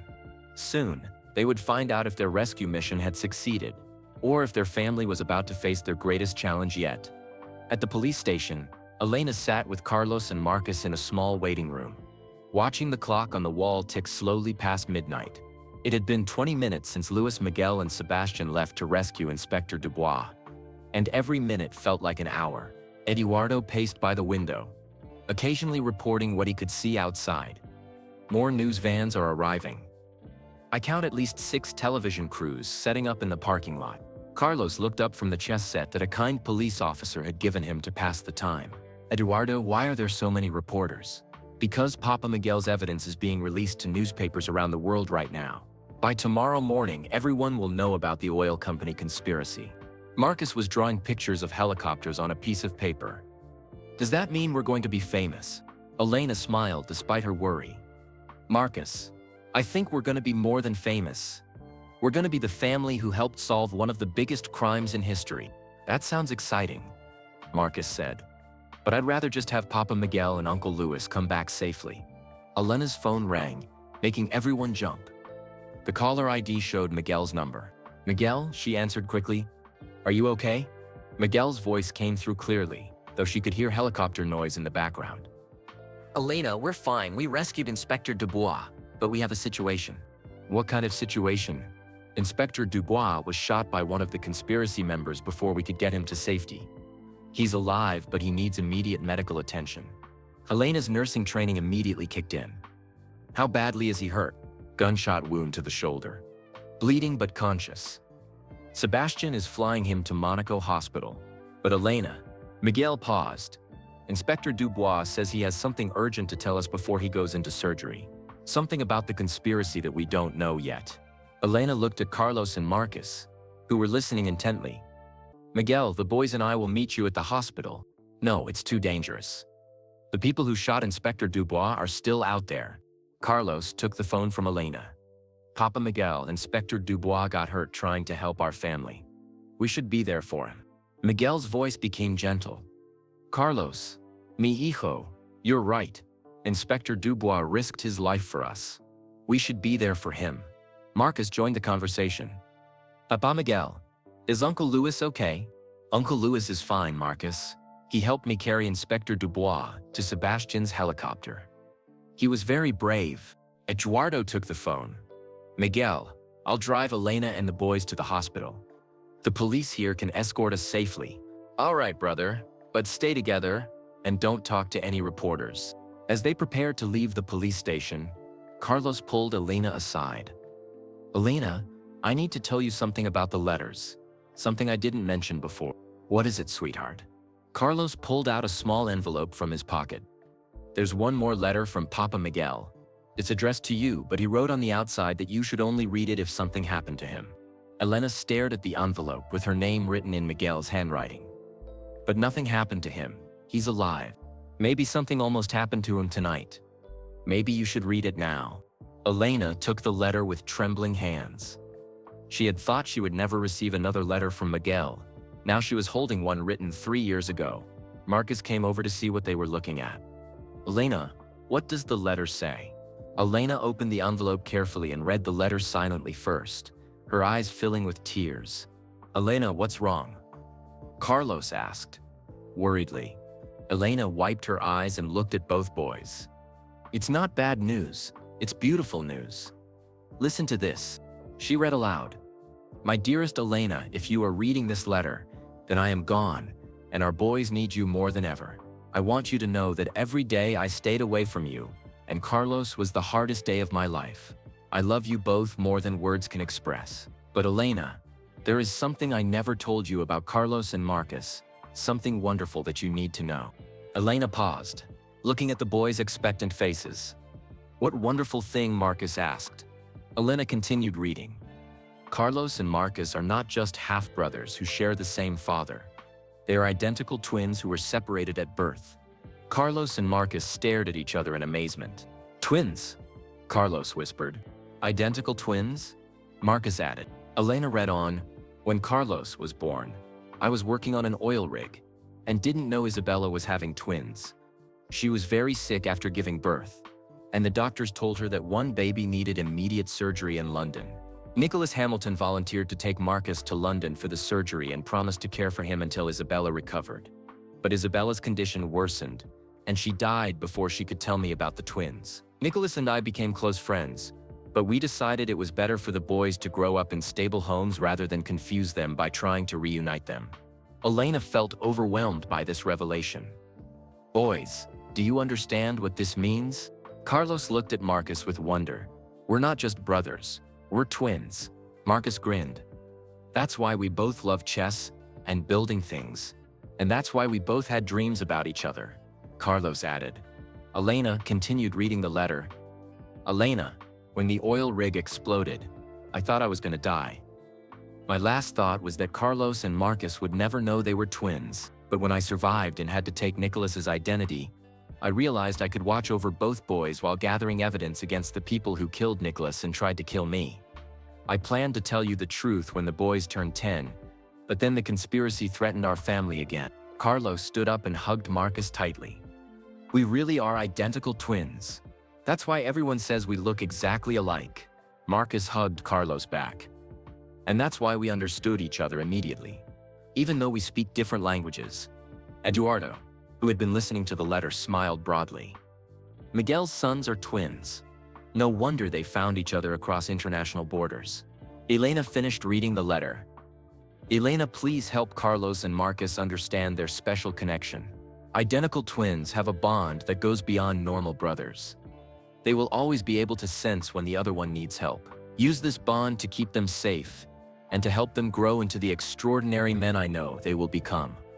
I love you and our boys forever. Miguel. Elena folded the letter carefully and looked at Carlos and Marcus. Identical twins who had been separated for 8 years, but found each other through dreams, determination, and love. Boys, are you happy about being twins? It's the best news ever, Carlos said. It explains everything. Marcus added, that's why I always felt like someone was missing from my life. And that's why I always drew pictures of a boy who looked exactly like me, Carlos said. They left the police station with a police escort, driving through Monaco's quiet streets toward the hospital. The city looked peaceful, but Elena knew that around the world, the conspiracy Miguel had exposed was causing arrests, investigations, and front-page news stories. At Monaco Hospital, they found Louis and Miguel in the waiting area outside the surgical wing. Louis looked tired but relieved, while Miguel appeared worried about Inspector Dubois. How is Inspector Dubois? Elena asked as she hugged Miguel. He's in surgery now. The doctors say he should recover completely. Carlos and Marcus ran to Louis and hugged him tightly. Uncle Louis, we have amazing news. What news? Louis asked, picking up both boys. We're identical twins, Marcus announced proudly. Not just half-brothers, but real twins, Carlos added. Louis looked at Elena and Miguel in surprise. Twins? How is that possible? Miguel smiled. It's a long story, but the short version is that Carlos and Marcus were born at the same time, separated for medical reasons, and grew up thinking they were just brothers. Elena showed Louis the letter.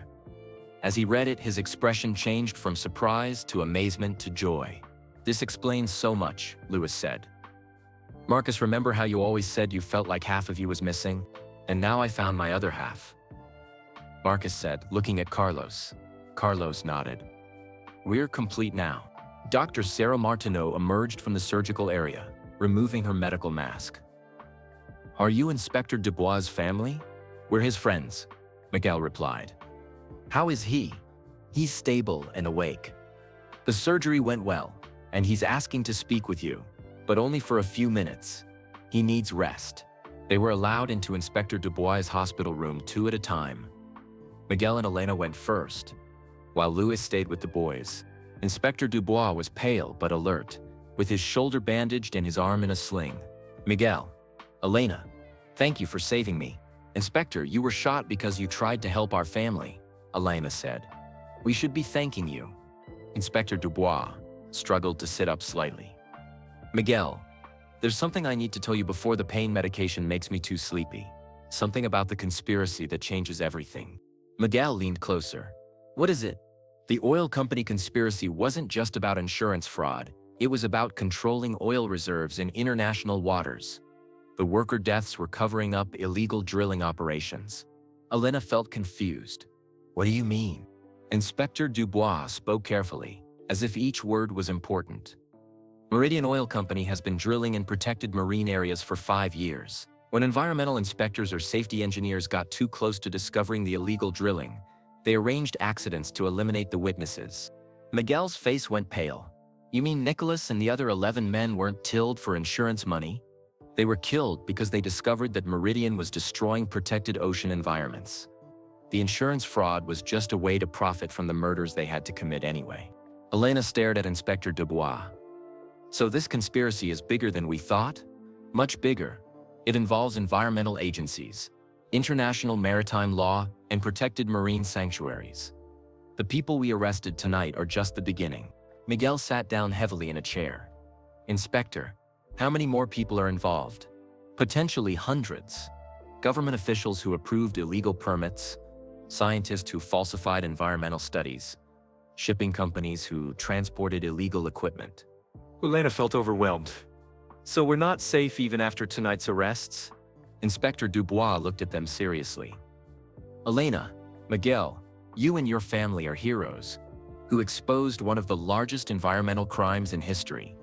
But yes, there are still people who will want to silence you. Miguel took Elena's hand. Then we definitely need to disappear for a while. Where will you go? Inspector Dubois asked. Elena smiled. Somewhere that Meridian Oil Company can't drill illegally. Somewhere protected by international law and surrounded by people who care about environmental protection. Louis's private island? Inspector Dubois guessed. Miguel nodded. It's in a marine sanctuary protected by 3 different governments. The safest place in the world for our family. Dr. Martineau returned to check on Inspector Dubois. I'm sorry, but he needs to rest now. You can visit again tomorrow. As they prepared to leave the hospital room, Inspector Dubois called out weakly, Miguel, the twins, Carlos and Marcus. They're special boys. Identical twins have an unusual ability to sense each other's thoughts and feelings. Use that connection to keep them safe. Elena looked back at Inspector Dubois with surprise. How did you know they were twins? Inspector Dubois smiled sleepily as the pain medication took effect. I've been investigating this case for 5 years. I know more about your family than you might think. Outside the hospital room, Louis was showing Carlos and Marcus pictures on his phone. Images of the private island where they would be living. It has a beautiful beach, a house with rooms for everyone, and even a small airport where Sebastian can visit us. Louis explained. Carlos looked at the pictures with excitement. Does it have a place where I can play chess? It has a library with chess sets and books. Marcus studied the island pictures carefully. Does it have a workshop where I can build things? It has a workshop with every tool you could imagine. Elena joined them, still thinking about Inspector Dubois' final revelation. Boys, are you ready for our next adventure? Carlos and Marcus looked at each other with the special connection that identical twins share. We're ready, they said together. In perfect unison. Elena laughed. You boys are going to take some getting used to. Miguel put his arms around Elena and both boys. Elena, we have our whole lives to get used to being a family, and we're going to love every minute of it. As they walked out of the hospital into the Monaco morning, because dawn was beginning to break over the Mediterranean, Elena realized that their story was ending where it began, with strangers becoming family. But this time, they weren't strangers anymore. They were Elena and Miguel, Carlos and Marcus, Luis and Eduardo. 6 people who had found each other through danger, adventure, and love. "Papa Miguel," Carlos said as they reached the hospital parking area. "There's one more thing I need to tell you." "What is it, mijo?" Carlos and Marcus looked at each other again with that twin telepathy, then back at Miguel. "We know why you're really alive," Marcus said. "What do you mean?" Elena asked. Carlos smiled with 8-year-old wisdom. "We know why Papa Miguel survived the oil rig explosion, and we know why Uncle Luis stopped to help Elena that night, and we know why we found each other." Miguel knelt down to look at both boys. "Why?" The twins spoke together, their voices creating a perfect harmony. "Because families are supposed to be together, and love always finds a way." Elena felt tears of happiness rolling down her face. After everything they had been through, the fear, the danger, the discoveries, the revelations, it all came down to the simple truth that Carlos and Marcus had understood from the beginning. Love always finds a way.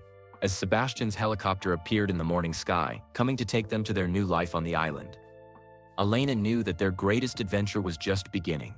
Sebastian's helicopter landed in the hospital parking area, just as the morning sun was rising over Monaco. The Lu aircraft looked beautiful against the golden light, but Elena felt exhausted from their long night of danger and discoveries.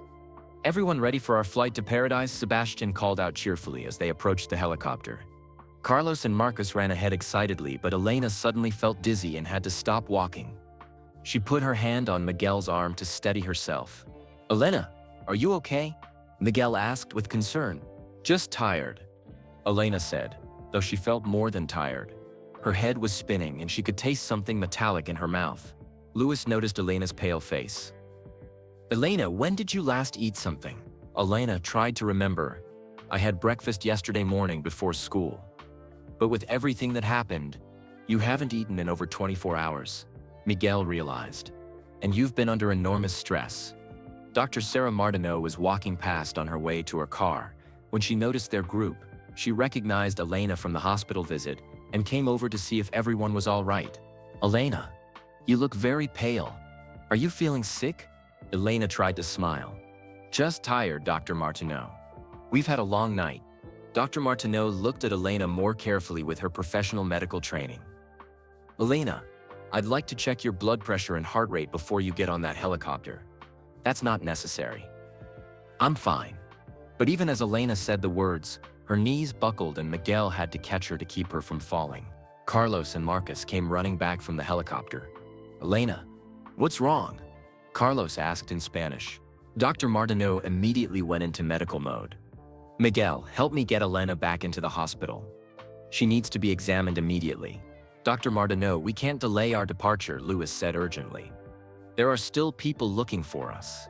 And Elena won't be safe anywhere if she collapses from exhaustion or medical complications," Dr. Martineau replied firmly. Sebastian joined them, leaving his helicopter running. "What's happening? We need to leave Monaco airspace soon." Elena tried to stand up straighter. "I'm fine. Really. Just give me a few minutes to rest." But Dr. Martineau was checking Elena's pulse and looking into her eyes with a small flashlight. "Elena, your heart rate is very high, and your blood pressure is dangerously low. You're showing signs of severe dehydration and possibly anemia." Marcus tugged on Miguel's jacket. "Papa Miguel, what's anemia?"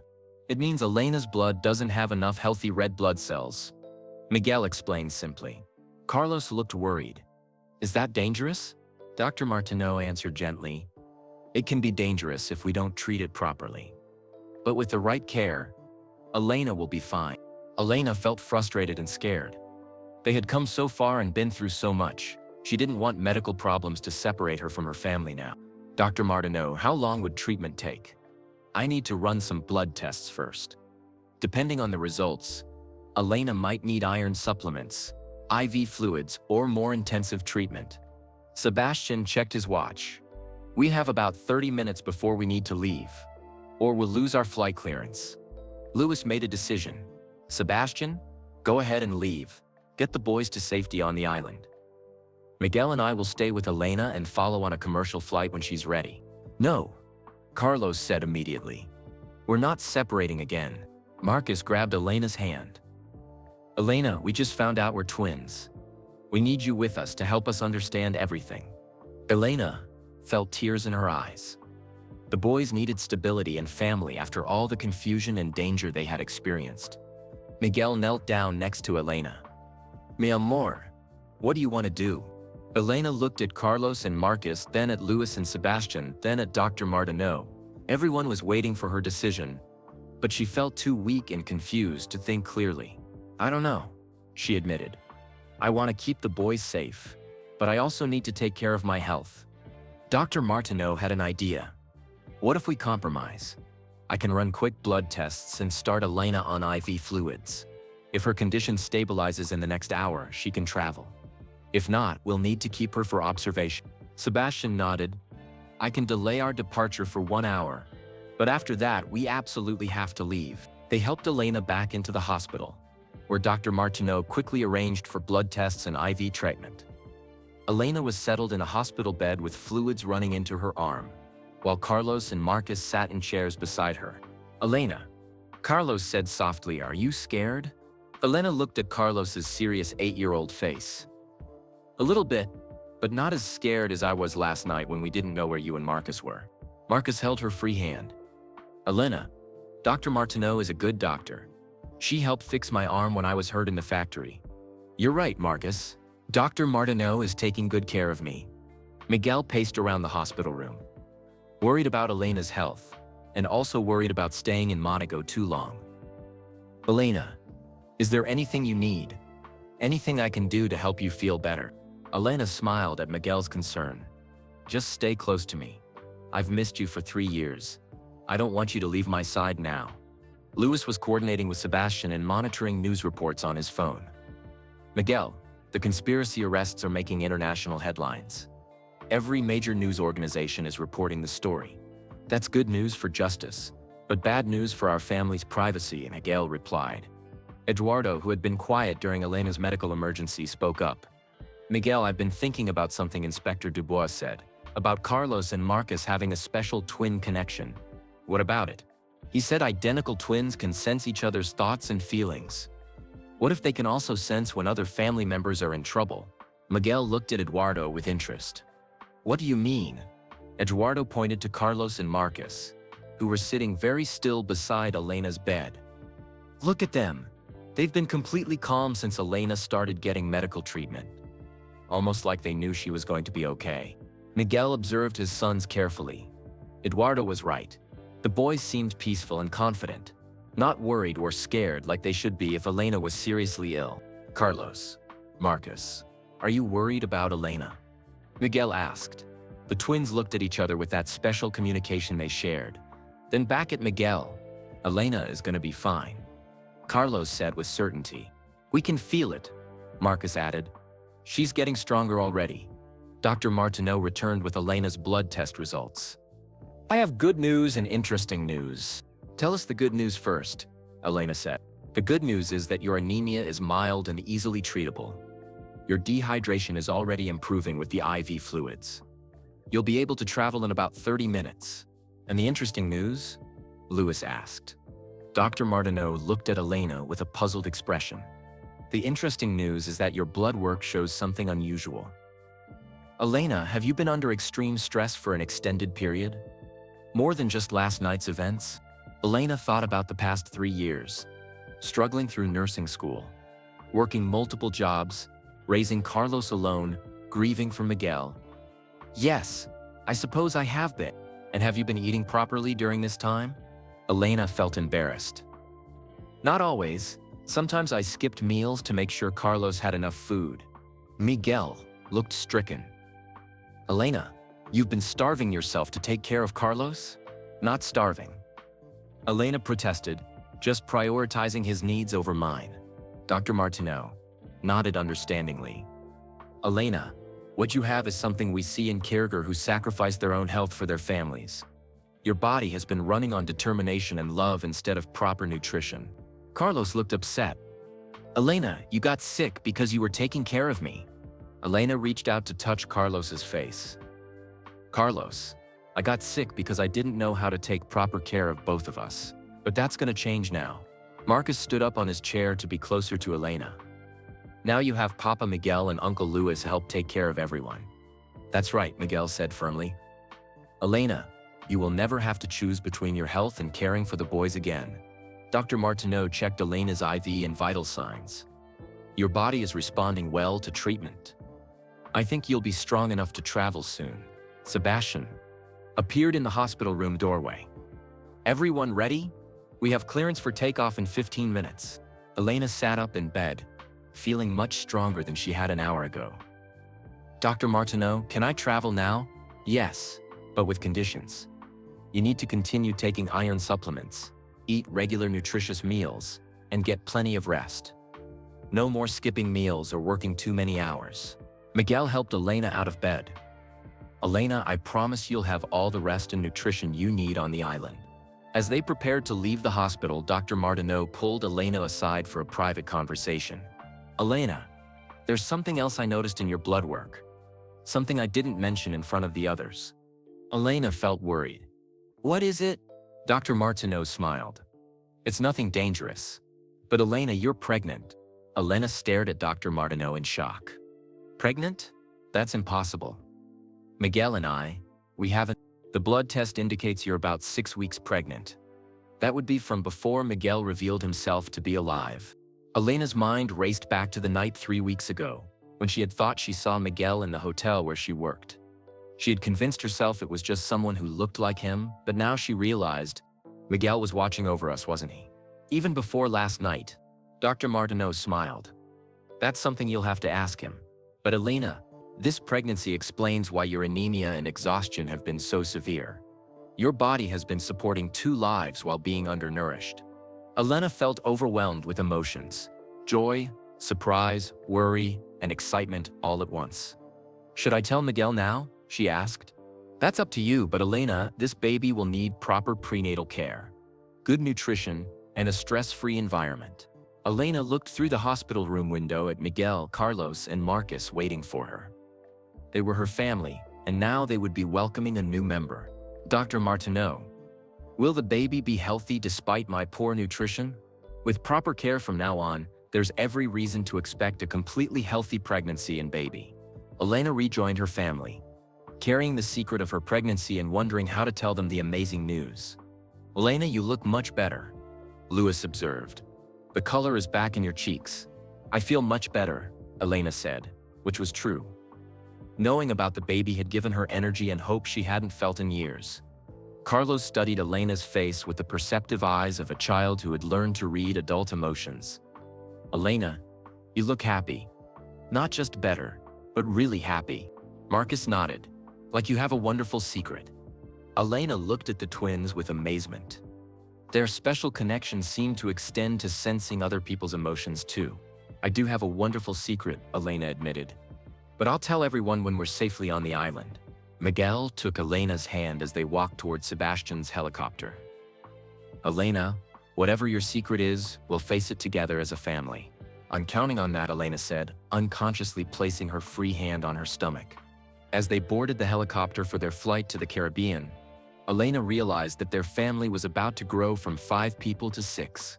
Carlos and Marcus would have a new baby brother or sister. Miguel would have another child to love and protect. And Louis would have another nephew or niece to spoil. Sebastian started the helicopter engines and began their flight toward their new life. As Monaco disappeared behind them, Elena watched Carlos and Marcus looking out the windows with excitement and wonder. Boys, she called over the engine noise, are you ready for island life? The twins looked at each other with their special twin smile, then back at Elena. We're ready for anything, Carlos said. As long as we're all together, Marcus added. Elena smiled, thinking about the new life growing inside her. Soon, their family would be even more complete than they could imagine. But first, they had to reach the safety of the island. And Elena had to find the right moment to share her pregnancy news with the people she loved most in the world. As the helicopter flew over the Mediterranean Sea toward their future, Elena felt happier and more hopeful than she had in 3 years. Their adventure was ending, but their life as a family was just beginning. 6 hours later, Sebastian's helicopter touched down on a pristine white beach surrounded by crystal clear turquoise water. Lewis's private island, Santa Isabella, stretched out before them like a tropical paradise, with palm trees swaying in the warm Caribbean breeze and a beautiful white house overlooking the ocean. "It's the most beautiful place I've ever seen," Elena breathed, stepping out of the helicopter onto the soft sand. Carlos and Marcus ran toward the water immediately, their shoes filling with sand, as they laughed and pointed at tropical fish swimming in the shallow waves. "Papa Miguel, look! The water is so clear we can see the bottom," Carlos called out in Spanish. "And there are fish everywhere." Marcus added in English, then repeated in Spanish for Carlos.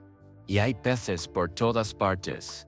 Miguel watched his twin sons playing together on the beach, their identical laughter mixing with the sound of gentle waves. "Elena, I can't believe this is real. After 3 years of hiding and fear, we're finally safe." Louis walked up from the house, carrying cold drinks and fresh fruit. "Welcome to your new home. I had my staff prepare rooms for everyone and stock the kitchen with food." Elena accepted a glass of fresh coconut water gratefully.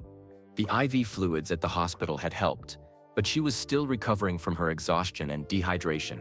Eduardo emerged from exploring the house. "Miguel, this place is incredible. There's a workshop with every tool imaginable, a library full of books, even a small medical clinic." "A medical clinic?" Elena asked with interest. Louis nodded. "I had it built 2 years ago after a staff member's child got sick and we couldn't get to a mainland hospital quickly enough. It has everything a nurse would need." Elena felt excitement building. This island wasn't just a place to hide, it was a place where she could continue her dream of helping people. Sebastian was unloading supplies from the helicopter. "Louis, I hate to interrupt this beautiful reunion, but we have one more challenge to face." "What kind of challenge?" Miguel asked. Sebastian pointed toward the horizon, where a small boat was approaching the island. "That boat has been following us since we left Monaco. It's not showing up on any official shipping channels." Louis pulled out binoculars and studied the approaching vessel. "It's a private yacht, expensive, but not showing any identification flags." Elena felt fear returning. "Do you think it's more people from the conspiracy?" Miguel took the binoculars and looked at the boat carefully. "I can see 3 people on deck. 2 men and 1 woman. They're wearing business clothes, not vacation clothes." Carlos and Marcus stopped playing in the water and came running back to the adults. The twins had that special connection that let them sense when something was wrong. "Papa Miguel, are those bad people coming to our island?" Carlos asked. Miguel didn't want to lie to his sons. "I don't know, Micho, but we're going to be very careful." Louis was already making phone calls. "I'm contacting island security and the Coast Guard. No one lands on this island without permission." But even as Louis spoke, the yacht's engines grew louder as it approached their beach. Sebastian started up his helicopter again. "Everyone get ready to leave if necessary. I can have us airborne in 2 minutes." Elena felt dizzy again. But this time it wasn't from low blood pressure. It was from the realization that they might never be completely safe from the people who wanted to silence Miguel's family.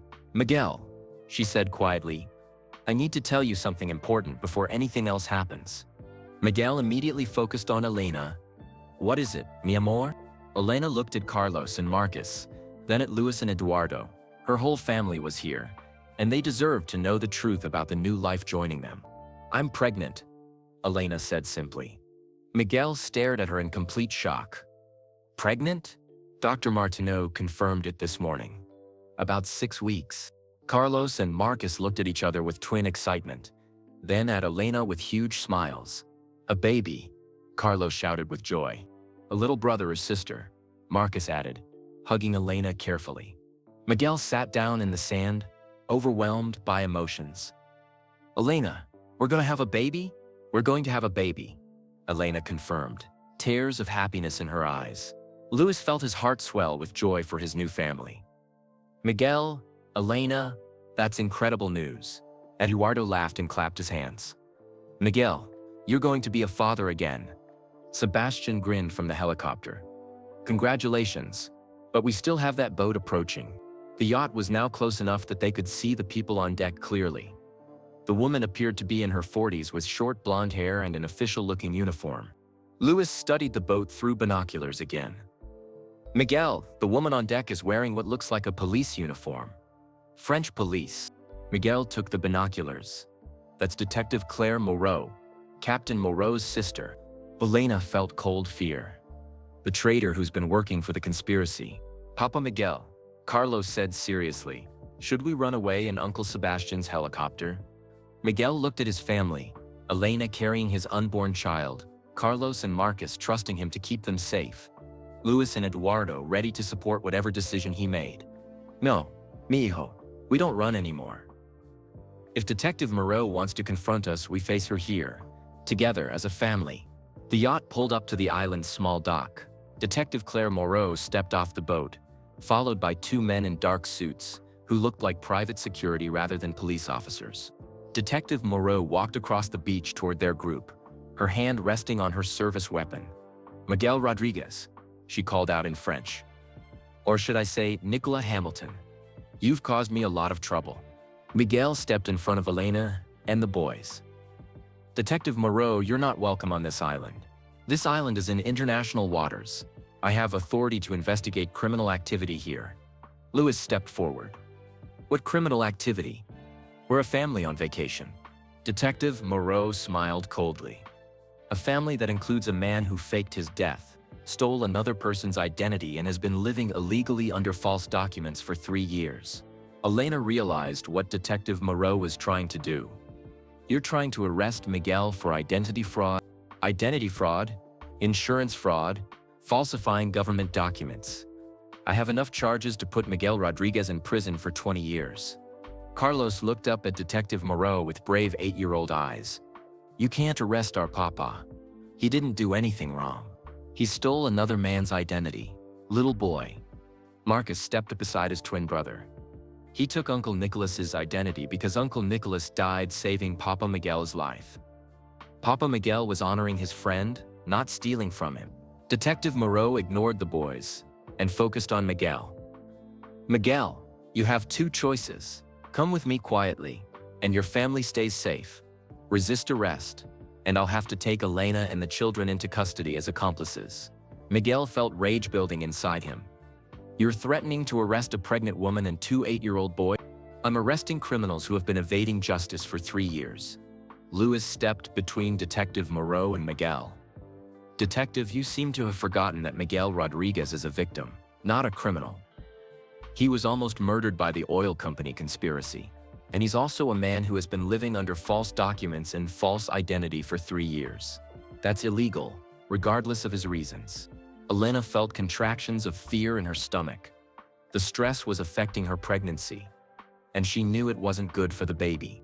Miguel seemed to sense Elena's distress. Detective Moreau, my family has been through enough trauma.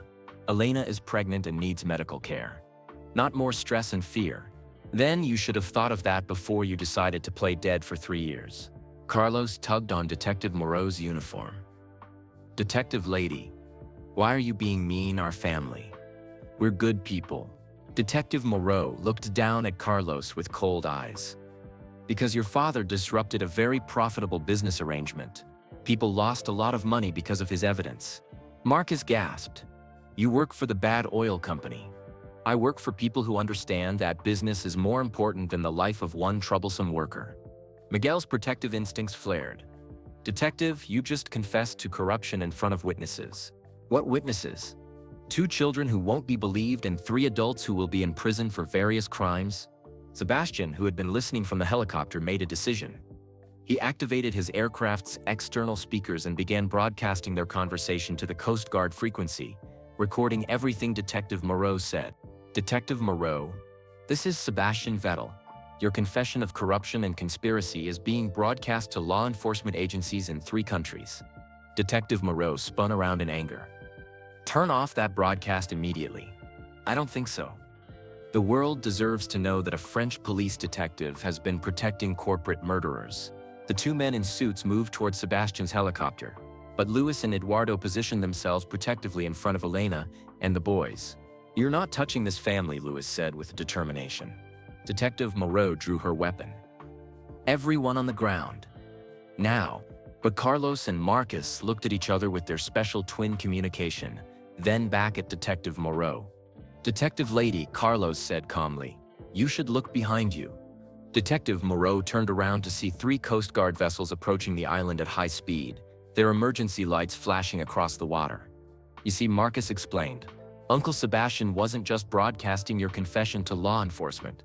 He was also broadcasting our location to the Coast Guard Rescue Service. Elena felt proud of the boys' quick thinking, but also worried about the confrontation developing on their beautiful beach. Miguel stepped closer to Detective Moreau.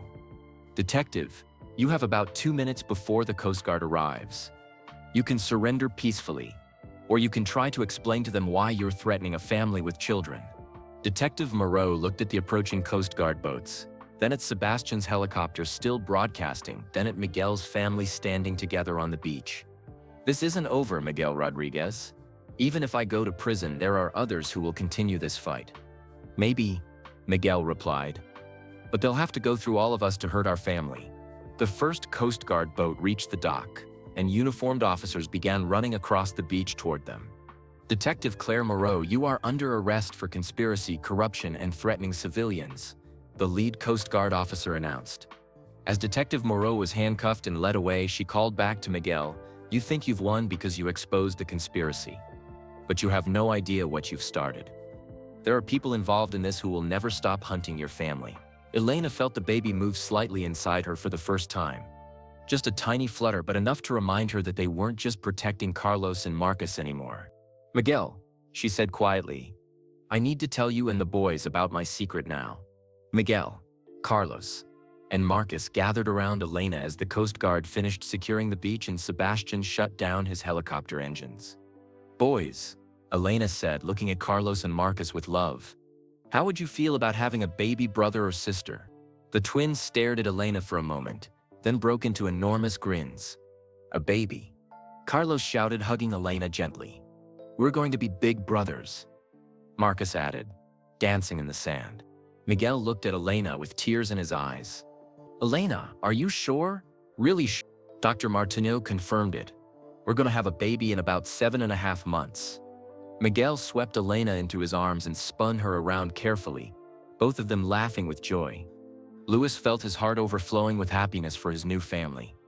Miguel, Elena, this is the most wonderful news. Carlos looked up at the adults with his serious 8-year-old expression. Does this mean our family is complete now? Elena knelt down to hug both boys. Carlos, Marcus, our family will never be complete. It will keep growing with love and new people who need us. Marcus nodded wisely. Like how Uncle Louis and Uncle Eduardo became part of our family. And like how Uncle Sebastian helped save us, Carlos added. Sebastian walked over from his helicopter, smiling broadly. Did someone mention my name? Uncle Sebastian, both boys said together. Elena is going to have a baby. Sebastian's face lit up with joy. Elena, Miguel, that's fantastic. This island is going to be filled with the sound of children playing. As the Coast Guard officers finished their work and prepared to leave, the lead officer approached Miguel.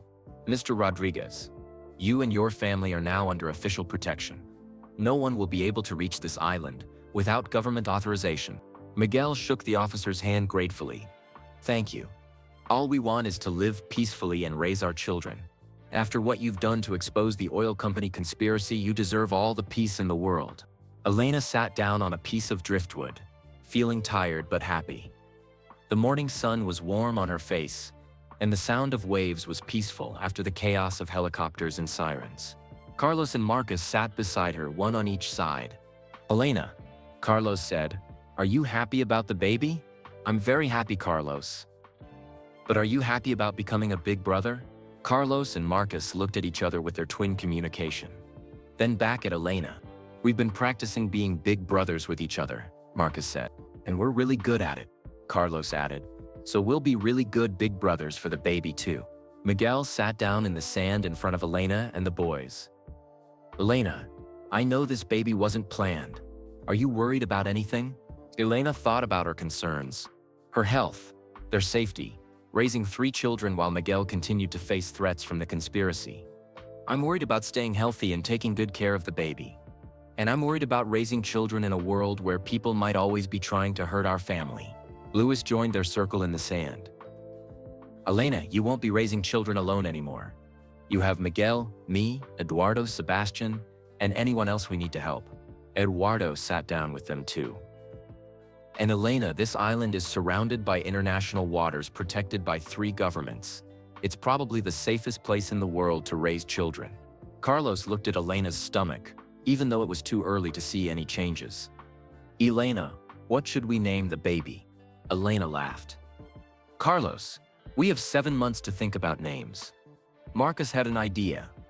What if the baby is twins too, like Carlos and me? Miguel's eyes widened. Elena, did Dr. Martineau say anything about twins? She only did basic blood tests. We'll need more detailed examinations to know about twins. Carlos and Marcus looked at each other with excitement. Twin baby brothers or sisters? Carlos said, that would be the best thing ever. Marcus agreed. Elena felt overwhelmed by the possibility. Twins would mean twice the joy, but also twice the responsibility.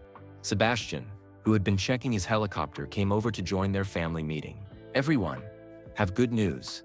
The last of the conspiracy suspects were arrested this morning. Inspector Dubois called from the hospital to say that the oil company network has been completely dismantled. Louis felt relief wash over him. So we're really safe now? As safe as anyone can be. There might always be individual people who hold grudges, but the organized conspiracy is finished. Miguel stood up and helped Elena to her feet. Elena, that means we can start planning our real future. Not just hiding, but building a life. Elena looked around at the beautiful island, then at her family. Miguel, I want to build that medical clinic we talked about. Not just for us, but for other Caribbean families who need health care. And I want to establish a racing school for young drivers. Louis added. Somewhere they can learn safely and develop their skills. Eduardo grinned. And I want to build the safest, most environmentally friendly buildings in the Caribbean. Carlos raised his hand like he was in school. And I want to study engineering so I can help Uncle Eduardo. Marcus raised his hand too. And I want to study marine biology so I can protect the fish and coral around our island. Elena felt tears of happiness in her eyes. Boys, those are wonderful dreams. Sebastian looked at his watch. I need to fly back to Europe for a racing commitment. But I'll visit every month. This family is too special to lose touch with. As Sebastian prepared to leave, Elena realized this was truly the end of their adventure and the beginning of their new life. Miguel took Elena's hand as they watched Sebastian's helicopter disappear over the horizon. Elena, are you ready for this? Raising 3 children on a tropical island while building a medical practice. Elena thought about everything they had been through, her broken-down car, the boys' dangerous journey to find each other, the underground rescue, the conspiracy exposure, and now the pregnancy. Miguel, 3 days ago I was struggling to pay rent and worried about finishing nursing school. Today I'm on a private island with the love of my life, twin sons and a baby on the way. I think I can handle anything. Carlos and Marcus were building a sandcastle near the water, working together with the perfect coordination that only identical twins can achieve. Papa Miguel, Carlos called out, can we build a really big sandcastle? Big enough for our whole family? Including the baby, Marcus added. Miguel and Elena walked hand in hand toward their sons, ready to help build not just a sandcastle, but a new life filled with love, safety, and endless possibilities. As they knelt in the warm sand with Carlos and Marcus, Elena felt the baby flutter again inside her. This little life would grow up knowing nothing but love and family, surrounded by people who had proven they would sacrifice anything to protect each other. The sun was setting over their island paradise, painting the sky in shades of pink and gold. Elena looked at Miguel, then at Louis and Eduardo, then at Carlos and Marcus working on their sandcastle. Miguel, she said softly, do you think we'll really be happy here? Miguel looked at their family, then at the peaceful ocean, then back at Elena. Mi amor, I think we're going to be happier than we ever dreamed possible. Carlos looked up from the sandcastle with sand on his nose and joy in his eyes. Papa Miguel, Elena, look what Marcus and I built. The twins had created an elaborate sandcastle with multiple towers, bridges, and rooms. In the center courtyard they had spelled out words in seashells, Familia Rodriguez Hamilton. It's our family castle, Marcus explained proudly. With rooms for everyone, including the baby, Carlos added. Elena felt perfect contentment wash over her. After years of struggle, fear, and separation, her family was finally complete and safe. As the stars began to appear in the Caribbean sky, Elena Rodriguez Hamilton sat on a beautiful beach with her husband Miguel, her twin sons Carlos and Marcus, her brother-in-law Luis, her father-in-law Eduardo, and the tiny life growing inside her. Their adventure had ended exactly where the best adventures should end, with a family who loved each other enough to overcome any obstacle, face any danger, and build any dream together. And as Carlos and Marcus fell asleep against Elena's shoulders, tired from their day of building sandcastles and exploring their new home, Elena whispered a prayer of gratitude to the universe that had brought them all together. Love had indeed found a way. From a broken-down car in the rain to a beautiful island paradise, we followed Elena, Miguel, Carlos, Marcus, and Luis as they proved that love truly does find a way, even through danger, conspiracy, and impossible odds. We'd love to know where you're listening from. Drop a comment below and tell us your city or country. Are there listeners from Monaco, London, or maybe somewhere as beautiful as Luis's Caribbean island? If this story touched your heart and reminded you of the power of helping strangers, please give this video a thumb up. Your likes help us create more inspiring stories like this one. Don't forget to subscribe to our channel and ring that notification bell so you never miss our latest adventures. We have many more incredible stories about ordinary acts of kindness leading to extraordinary outcomes. And here's the most important part. Please share this video with your friends and family. In a world that sometimes feels divided, we need more reminders that small acts of kindness can change everything. When you share stories like Elena and Luis's journey, you're helping spread awareness about the power of compassion and the importance of stopping to help others, even when it's inconvenient. Who knows? Maybe you'll inspire someone to stop and help a stranded driver, check on a neighbor, or reach out to someone who needs support. Just like Luis's split-second decision at that traffic light, your choice to share kindness could start a chain of events that changes lives forever. Thank you for joining us on this incredible adventure. Keep being kind, keep helping others, and remember, times the most extraordinary stories begin with the simplest acts of love. Until our next story together, take care and keep spreading kindness wherever you go.